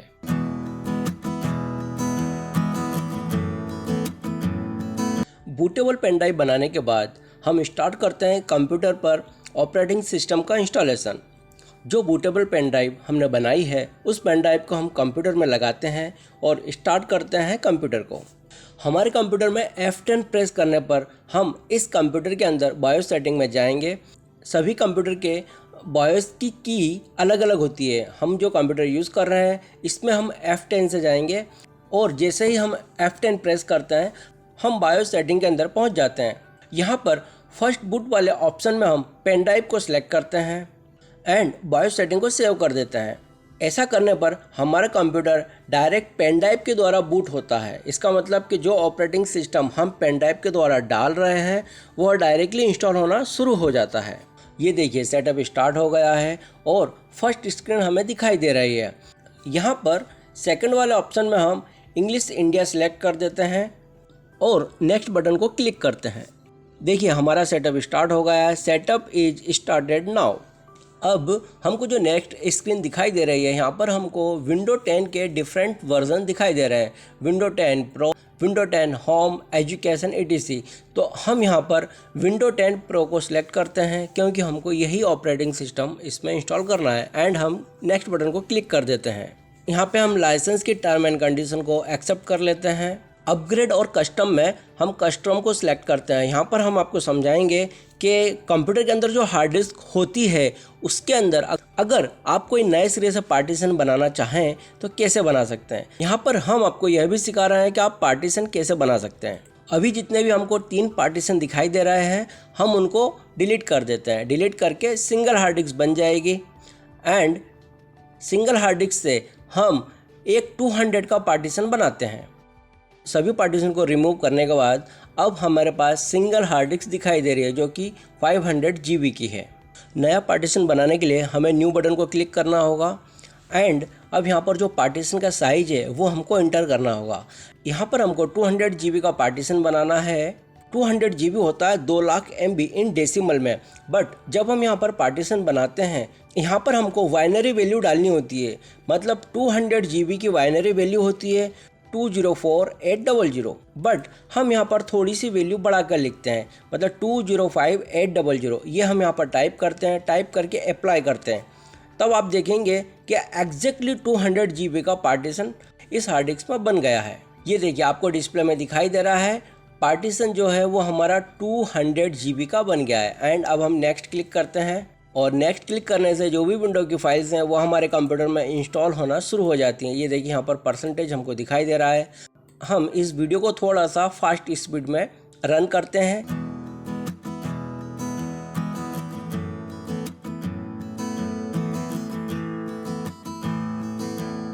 सेटअप कंप्लीट होने के बाद सिस्टम ऑटोमेटिकली रिस्टार्ट हो जाता है। रिस्टार्ट होने के बाद ये विंडो की फाइलें अपडेट होना शुरू हो जाती हैं। Getting device ready. अब हमारा जो कंप्यूटर है वो विंडो 10 की सेटिंग पर ओपन होता है। नेक्स्ट स्क्रीन जो हमको दिखाई दे रही है, इसको हम एक्सप्रेस सेटिंग में सिलेक्ट करके आगे बढ़ जाते हैं। यहाँ पर हमको कंप्यूटर का नाम डालना होता है, तो अभी हम यहाँ पर एडमिन टाइप कर देते हैं। आप जो भी आपके कंप्यूटर का नाम रखना चाहें वो आप यहाँ पर टाइप करके, और जो नेक्स्ट ऑप्शन है enter the password and re inter password, यहाँ पर आप जो भी अपने लॉगिन का पासवर्ड डालना चाहते हैं वो पासवर्ड यहाँ पर इंटर कर दीजिए। इस स्क्रीन को हम नोट नाउ क्लिक करके स्किप कर देते हैं। कांग्रेचुलेसन दोस्तों, अब हमारा कंप्यूटर विंडो 10 पर स्टार्ट हो चुका है। जो हमने विंडो 10 का नया सेटअप इंस्टॉल किया था वह हमारे कंप्यूटर पर इंस्टॉल हो चुका है, और हमारा कंप्यूटर विंडो 10 ऑपरेटिंग सिस्टम के साथ इंस्टॉल हो चुका है। स्टार्ट होते से ही डेस्कटॉप पर कोई भी आइकॉन नहीं आता। यह सब सेटिंग्स हमको 1 बाय 1 करनी होती है। तो चलिए आगे की सेटिंग समझते हैं।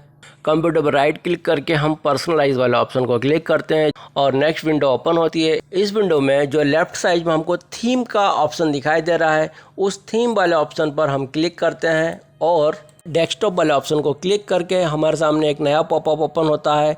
इस पॉपअप में देख रहे होंगे आप कि my computer, setting, user, control panel, इन सब के चेक बॉक्स दिए हुए हैं। जो जो आइकॉन्स हमको हमारे कंप्यूटर के डेस्कटॉप पर रखने हैं आप उनको चेक कर दीजिए, और चेक करके ओके क्लिक कर दीजिए। देखिए कंप्यूटर का ऑप्शंस हमारे डेस्कटॉप के ऊपर आ गया है।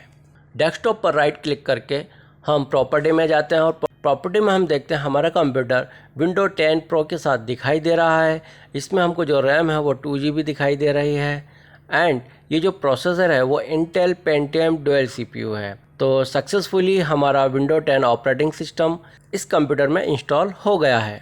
दोस्तों ये विंडो 10 ऑपरेटिंग सिस्टम है, इसमें हमको एडिशनल लैन ड्राइवर, नेटवर्क ड्राइवर या साउंड ड्राइवर नहीं डालना होता है। दोस्तों विंडो 10 में ये खासियत होती है कि window 10 automatically LAN and sound driver को इंस्टॉल कर देता है। यहाँ पर हमको एडिशनल किसी भी ड्राइवर को डालने की ज़रूरत नहीं होती है।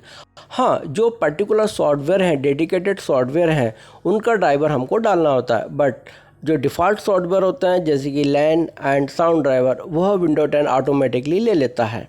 यह हमको एडिशनल नहीं डालना पड़ता।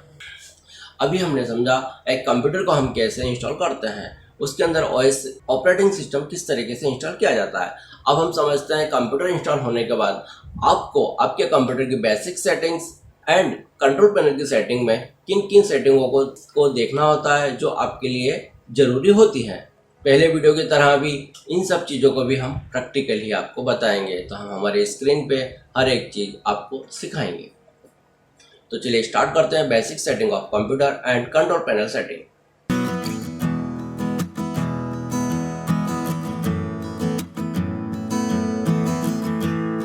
दोस्तों आप ऑफिस में जॉब कर रहे हैं या आप एक स्टूडेंट और घर पे कंप्यूटर यूज़ कर रहे हैं, मतलब यह पॉइंट्स कंप्यूटर हार्डवेयर इंजीनियर के साथ साथ सभी व्यक्ति के लिए है। क्यों? क्योंकि आप कंप्यूटर को ऑपरेट कर रहे हैं तो आपको कंप्यूटर की बेसिक सेटिंग आना चाहिए, क्योंकि बेसिक सेटिंग और कुछ सेटिंग्स ऐसी हैं जो कोई आपको बताएगा नहीं, लेकिन हाँ आपको अगर ये सेटिंग्स आती है तो आप अपने कंप्यूटर के परफॉर्मेंस को बहुत अच्छा कर सकते हैं। मतलब इन छोटी छोटी सेटिंग्स के लिए, इन छोटे छोटे ट्रिक, जिसको अपन ट्रिक बोल सकते हैं, ट्रिक या टिप्स बोल सकते हैं, इनके लिए आपको किसी हार्डवेयर इंजीनियर की जरूरत नहीं पड़ेगी। तो ये वाला जो पॉइंट्स है आप सभी के लिए बहुत इंपॉर्टेंट है। दोस्तों अब हम समझते हैं डेस्कटॉप की कुछ बेसिक सेटिंग्स के बारे में। डेस्कटॉप पर राइट क्लिक करने पर जो लास्ट ऑप्शन होता है पर्सनलाइज वाला, हम उसको क्लिक करते हैं। क्लिक करने पे एक न्यू विंडो ओपन हो जाती है। यहाँ पर हम देखते हैं फर्स्ट ऑप्शन है बैकग्राउंड का। बैकग्राउंड वाले ऑप्शन में आप अपने कंप्यूटर के बैकग्राउंड को चेंज कर सकते हैं। यहाँ पर नीचे कुछ ऑप्शन दिए रखे हैं। ब्राउज करके और पिक्चर्स वाले ऑप्शन को क्लिक करके आप अपने अनुसार बैकग्राउंड वाली इमेज को सेट कर सकते हैं। नेक्स्ट ऑप्शन है कलर। कलर के अंदर यहाँ पर कुछ मोड दिए हुए हैं, लाइट एंड डार्क। आप अपने अनुसार यहाँ पे कलर मोड सेट कर सकते हैं। Then lock screen. Lock screen के अंदर आप यहाँ पर स्क्रीन शेवर को यूज़ कर सकते हैं। आप अपने अनुसार जो भी स्क्रीन शेवर चाहते हैं वो यहाँ पर सेट कर सकते हैं। एंड इसके साथ साथ आप चाहें तो अपने सिस्टम के टाइम आउट, मतलब अगर आपका कंप्यूटर स्लीप मोड में जाता है तो कितने समय बाद वो स्लीप मोड में जाना चाहिए, वह टाइम मोड भी आप यहाँ से सेट कर सकते हैं। जब आप स्क्रीन टाइम मोड वाले इस बटन को क्लिक करते हैं तो यहाँ पर ये पावर एंड स्लीप मोड आता है। यहाँ पर कुछ टाइम दिए हुए हैं, आप चाहें तो यहाँ से स्लीप मोड का टाइम सेलेक्ट कर सकते हैं। अभी हमने यहाँ पर नेवर कर रखा है। थीम वाले ऑप्शंस के अनुसार आप अपने कंप्यूटर की थीम अपने अनुसार यहाँ पर चेंज कर सकते हैं। यहाँ पर कुछ नीचे डिफ़ॉल्ट थीम्स दी हुई हैं, आप यहाँ से इनको सेलेक्ट कर सकते हैं। एंड राइट में आपको दिखाई दे रहा है डेस्कटॉप आइकॉन बटन। इस आइकॉन बटन से आप अपने कंप्यूटर के डेस्कटॉप के आइकॉन को सेट कर सकते हैं।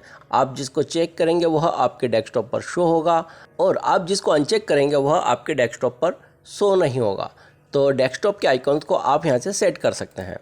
थीम के बाद बात करते हैं फ़ॉन्ट्स की। यहाँ पर आपको जो भी आपके कंप्यूटर के अंदर फ़ॉन्ट्स इंस्टॉल्ड हैं वो सभी फ़ॉन्ट्स दिखाई देते हैं। आप चाहें तो अभी जो डिफ़ॉल्ट फ़ॉन्ट्स आपके कंप्यूटर में शो हो रहे हैं, आप चाहें तो यहाँ से उन फ़ॉन्ट्स की कैटेगरी को चेंज कर सकते हैं। आप यहाँ से जो भी फ़ॉन्ट्स सेलेक्ट करेंगे वो फ़ॉन्ट्स आपके कंप्यूटर में डिस्प्ले होना शुरू हो जाएंगे। नेक्स्ट बात करते हैं स्टार्ट की। स्टार्ट वाले एरिया में कुछ डिफ़ॉल्ट सेटिंग्स हैं, आप चाहें तो इन सेटिंग्स को अपने अनुसार चेंज कर सकते हैं। टास्क बार में भी कुछ डिफ़ॉल्ट सेटिंग्स हैं, आप चाहें तो एक एक सेटिंग को चेक करके अपने अनुसार कंप्यूटर को सेट कर सकते हैं। दोस्तों ये थी डेस्कटॉप की कुछ सेटिंग। अभी और भी कुछ सेटिंग्स हैं जिनको हम समझते हैं। अब हम डेस्कटॉप पर राइट क्लिक कर जो सेकंड लास्ट ऑप्शन है डिस्प्ले सेटिंग, उसको क्लिक करते हैं। अब हमारे सामने डिस्प्ले की एक नई विंडो ओपन हो जाती है।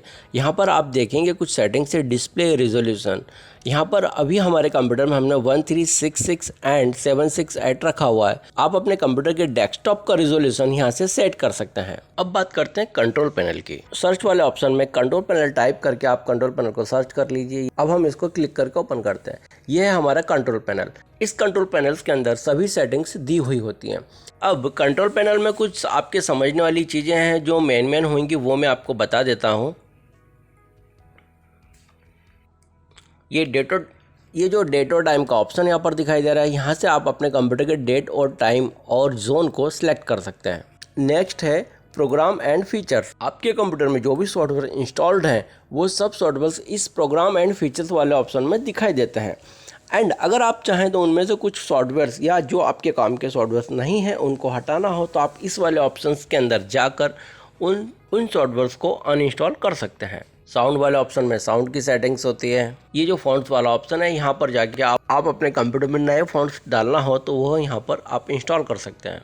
नेटवर्क से रिलेटिव सभी सेटिंग्स आपको नेटवर्क एंड शेयरिंग सेंटर के अंदर मिलती हैं। एंड लास्ट में आपको दिखाई दे रहा है यूज़र अकाउंट। यहाँ से आप अपने कंप्यूटर पर नया अकाउंट बना सकते हैं। यही कुछ कंप्यूटर पैनल के मेन पॉइंट्स थे जो मैंने आपको अभी बताए हैं। दोस्तों आपको मैं बता रहा हूँ कि आप अपने कंप्यूटर पर एक नया यूज़र कैसे बना सकते हैं। तो इसके लिए आपको डायरेक्टली कंप्यूटर पैनल पर जाना होगा। जैसे ही आप कंप्यूटर पैनल पर जाते हैं तो आपको यहाँ पर एक आइकॉन दिखाई देता है यूज़र अकाउंट। आप यूज़र अकाउंट को क्लिक कर दीजिए। जैसे ही आप यूज़र अकाउंट को क्लिक करते हैं तो आपके सामने एक नई विंडो ओपन हो जाती है। इस विंडो पर मैनेज अकाउंट को क्लिक करने पर हम नेक्स्ट विंडो पर पहुंचते हैं। एंड नेक्स्ट विंडो पर हमको दिखाई दे रहा है add new user. Add new user पर क्लिक करके हम नई विंडो में पहुंच जाते हैं। एंड इस स्क्रीन पर हमको दिखाई दे रहा है ऐड समवन। अब हम इस बटन को क्लिक करते हैं और हमारे सामने एक पॉपअप आ जाता है। यहाँ पर एक टाइपिंग ऑप्शन है और यहाँ पर हमको ईमेल आईडी डालना है। बट हम जो सेकंड ऑप्शन है आई डोंट हैव वाला, हम उसको क्लिक कर देते हैं। देखिए यहाँ पर फिर से हमको क्रिएट अकाउंट करने के लिए एक ईमेल आईडी पूछ रहा है, बट यह माइक्रोसॉफ्ट का अकाउंट बनाने के लिए पूछ रहा है। बट यहाँ पर टाइप ना करते हुए हम जो लास्ट वाला ऑप्शन है add a user without a Microsoft account, हम इस वाले ऑप्शन को क्लिक करते हैं और जैसे ही हम इस ऑप्शन को क्लिक करते हैं, यूज़र क्रिएट करने का ऑप्शन हमारे पास आ जाता है। यहाँ पर आप अपना यूज़र नेम टाइप कर दीजिए जिस नाम से आप यूज़र बनाना चाहते हैं, एंड नेक्स्ट वाले ऑप्शन में आप यहाँ पर पासवर्ड को इंटर कर दीजिए। ये देखिए हमने यहाँ पर न्यू नाम का एक यूज़र बनाया है, और जैसे ही न्यू नाम का यूज़र बना के हम नेक्स्ट क्लिक करते हैं, हमारा यूज़र लिस्ट के अंदर शो हो जाता है। ये देखिए ये न्यू वाला यूज़र हमने जो बनाया था वो यहाँ पर ऐड हो चुका है। अब हम चाहें तो इस यूज़र से हमारे कंप्यूटर को लॉगिन कर सकते हैं। अब हम समझते हैं स्टार्टअप ऐप्स को कैसे डिसेबल करें। होता यह है कि जब भी हम कंप्यूटर स्टार्ट करते हैं, कंप्यूटर स्टार्ट होने के साथ साथ कुछ ऐप्स होती हैं जो स्टार्टअप के साथ ओपन हो जाती हैं या ओपन होती हैं, जिससे कि हमारा कंप्यूटर हल्का सा स्लो होता है। तो चलिए हम समझते हैं कि स्टार्टअप ऐप को हम कैसे डिसेबल करें। नीचे सर्चिंग वाले ऑप्शन में आप सर्च कीजिए स्टार्टअप ऐप। दोस्तों विंडो 10 में यह एक अच्छा फीचर होता है कि इस सर्चिंग बॉक्स में टाइप करने पर हर एक चीज़ हमको यहाँ पर मिल जाती है। अभी हमने यहाँ पर टाइप किया है स्टार्टअप ऐप। ये देखिए ये सब ऐप्स हैं जो हमारे कंप्यूटर में ऑलरेडी ऑन है। इसका मतलब यह है कि जब भी हमारा कंप्यूटर चालू होता है तो साथ ही साथ यह ऐप्स भी स्टार्ट होती हैं। जो भी ऐप्स आपको लगता है कि आपको स्टार्टिंग के टाइम ऑन चाहिए, आप उसको ऑन रहने दीजिए। अदरवाइज़ बाकी सभी एप्लीकेशंस को जिनकी नीड नहीं होती है आप उनको यहाँ पर ऑफ कर दीजिए। विंडो 10 ऑपरेटिंग सिस्टम में अब हम बात करते हैं बैकग्राउंड ऐप्स की। यहाँ पर हम जैसे ही सर्च करते हैं बैकग्राउंड ऐप, तो बैकग्राउंड ऐप की एप्लीकेशन हमारे सामने डिस्प्ले हो जाती है। अब हम ओपन वाले बटन को क्लिक करके बैकग्राउंड ऐप्स को ओपन कर लेते हैं। यहाँ पर हम देख रहे हैं कि बैकग्राउंड में इतनी सारी ऐप्स हैं। यह वह सभी ऐप्स हैं जो बैकग्राउंड में ऑन रहती हैं। तो यहाँ पर हम एक एक करके सभी को ऑफ़ कर देते हैं, जिससे कि बैकग्राउंड में ये रन ना हो और हमारे कंप्यूटर की स्पीड हमें बहुत अच्छी मिले। तो देखिए एक एक करके हम इनको ऑफ़ कर देते हैं। और यहाँ पर एक सिंगल बटन भी होता है। जैसे आप सिंगल बटन को ऑफ़ करते हैं तो आपकी बैकग्राउंड में रन होने वाली यह सभी ऐप्स ऑफ़ हो जाती हैं। यह ऐप्स ऑफ़ करने के बाद आपके कंप्यूटर की स्पीड 100% बढ़ जाती है। अभी आपने समझा बेसिक सेटिंग ऑफ कंप्यूटर। दोस्तों इस वीडियो में आपने काफ़ी कुछ सीख लिया है, काफ़ी कुछ समझ लिया है। मैं उम्मीद करता हूँ आपको काफ़ी पॉइंट्स बड़े अच्छे लगे होंगे और आपने अगर इंटरेस्ट के साथ सीखा होगा तो डेफिनेटली यह सब पॉइंट आपके लिए आगे जाके बहुत हेल्पफुल हो सकते हैं। अब हमारा जो नेक्स्ट टॉपिक है वो है software installation and driver installation.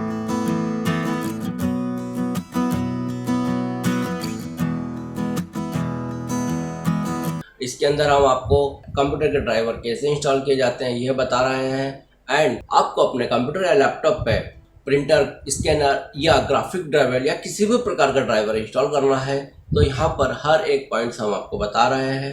तो चलिए हाउ टू इंस्टॉल ड्राइवर, चलिए स्टार्ट करते हैं। दोस्तों अब हम समझ रहे हैं कि हम ड्राइवर हमारे कंप्यूटर में कैसे इंस्टॉल करें। तो अभी हम एक प्रिंटर का ड्राइवर हमारे कंप्यूटर में इंस्टॉल करके देखते हैं। इसके लिए हम हमारे कंप्यूटर के अंदर सर्च करते हैं जो ड्राइवर हमको कंप्यूटर में इंस्टॉल करना है। तो ये देखिए हमने यहाँ पे सर्च किया, हमारे इस फोल्डर में सभी ड्राइवर्स रखे हुए हैं। एंड यहाँ पर अभी जो मेरे पास प्रिंटर कनेक्टेड है वो है कैनन LVP2900।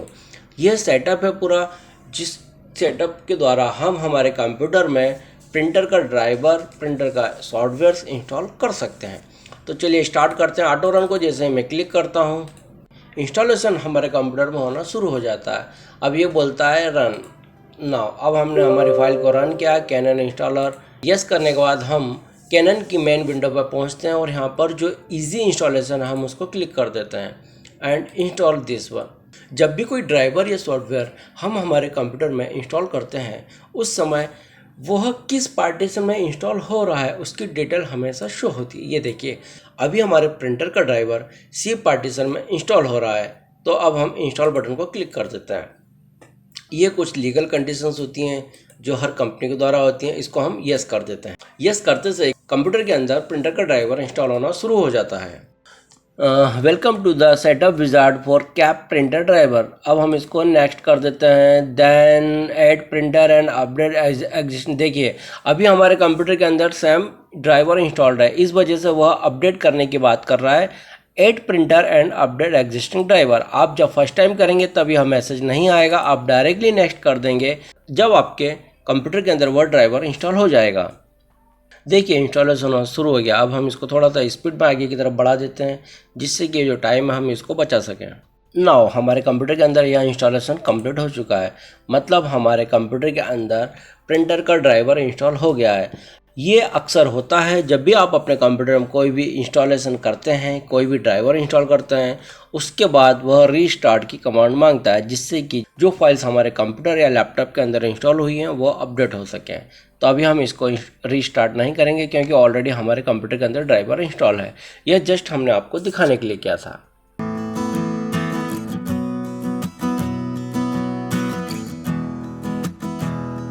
हम आपको कैमरे का एक्सटर्नल ड्राइवर भी इंस्टॉल करना यहाँ पर बता देते हैं। यह अभी हमारा एक कैमरे का ड्राइवर का सेटअप है। इस सेटअप को हमने ओपन किया और जैसे हम सेटअप फाइल को क्लिक करते हैं तो यह इंस्टॉलेशन होना शुरू हो जाता है। ये देखिए कुछ इस तरीके से ये इंस्टॉल होता है। नेक्स्ट क्लिक करने पर ये देखिए रियलटेक पीसी कैमरा, यह एक एक्सटर्नल कैमरा है। इसका ड्राइवर हम हमारे कंप्यूटर में इंस्टॉल कर रहे हैं जिससे कि उस वेबकैम को, उस कैमरे को जब भी हम हमारे कंप्यूटर से कनेक्ट करें तब वह कैमरा हमारे कंप्यूटर के साथ काम करना शुरू कर देता है। ये सेटअप इंस्टॉल होना शुरू हो गया है। इसको मैं थोड़ा सा फास्ट स्पीड में बढ़ा देता हूँ। ये देखिए रियलटेक पीसी कैमरे का ड्राइवर हमारे कंप्यूटर के अंदर इंस्टॉल हो चुका है। सेम जैसे कि मैंने आपको पहले बताया, हर सॉफ्टवेयर इंस्टॉल होने के बाद वह अपनी फाइलें अपडेट करता है जिसकी वजह से हमें इंस्टॉलेशन के बाद तुरंत एक मैसेज आता है रिस्टार्ट करने का। हम इसको रिस्टार्ट नहीं करेंगे, हम यहाँ पे सिलेक्ट करेंगे no I will restart computer later and finish कर देंगे। यह हमारा ड्राइवर इसमें इंस्टॉल हो चुका है। इसी प्रकार से कोई सा भी सॉफ्टवेयर का ड्राइवर, किसी भी सॉफ्टवेयर को आप अपने कंप्यूटर में इंस्टॉल कर सकते हैं, बट शर्त एक ही होती है, वह ड्राइवर हमारे कंप्यूटर में सपोर्ट होना चाहिए। हमारे कंप्यूटर में मदरबोर्ड और प्रोसेसर है और जो ऑपरेटिंग सिस्टम है यह उसके कंपेटेबल होना चाहिए, तभी वह ड्राइवर और सॉफ्टवेयर हमारे कंप्यूटर में इंस्टॉल हो पाता है।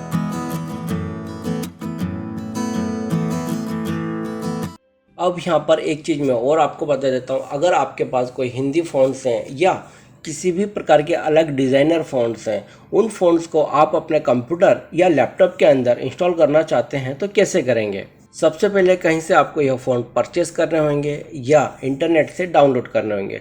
उन फ़ॉन्ट्स को डाउनलोड करने के बाद आप अपने कंप्यूटर के किसी एक फ़ोल्डर में रख लीजिए। चलिए अब इस चीज़ को हम प्रैक्टिकली देखते हैं।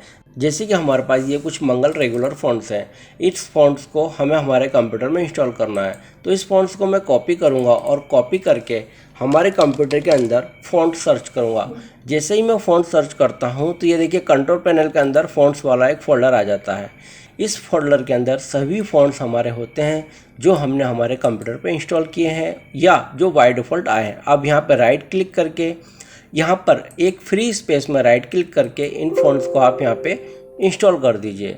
ये अभी ऑलरेडी हमारे CPU के अंदर है, इस वजह से यह रिप्लेस करने की बात कर रहा है तो हमने रिप्लेस को क्लिक कर दिया है।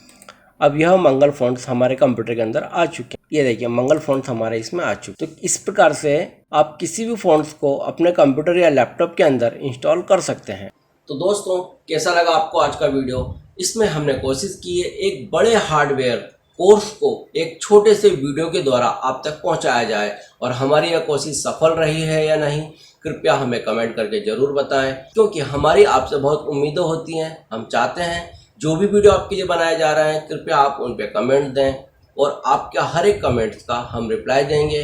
अगर इस वीडियो में आपको लगता है कोई चीज़ मिस है या आपकी कुछ क्वेरी है, कुछ डाउट्स हैं, तो प्लीज़ हमें कमेंट्स करें। हम उन डाउट्स के लिए डेफिनेटली एक अलग से वीडियो बनाएंगे और आपको आपकी प्रॉब्लम का सॉल्यूशन प्रोवाइड कराएंगे। दोस्तों एक बात मैं फिर से कहना चाहूँगा कि अगर आपने हमारे वीडियो को सब्सक्राइब नहीं किया है तो प्लीज़ हमारे चैनल को सब्सक्राइब कर लें। नीचे जो रेड कलर का सब्सक्राइबर का बटन है कृपया उसको प्रेस कर दें, एंड पास में जो घंटी का बटन है उसको भी प्रेस कर दें ताकि हर नया वीडियो आप तक पहुंच सके। और एक और रिक्वेस्ट है कि हमने ये जो मेहनत की है उस मेहनत को सफल बनाने में आप हमारा सहयोग कर सकते हैं। आपसे उम्मीद है कि इस वीडियो की लिंक को आप अपने हर फ्रेंड्स में, हर कलीग्स में, हर ग्रुप्स में सेंड करें।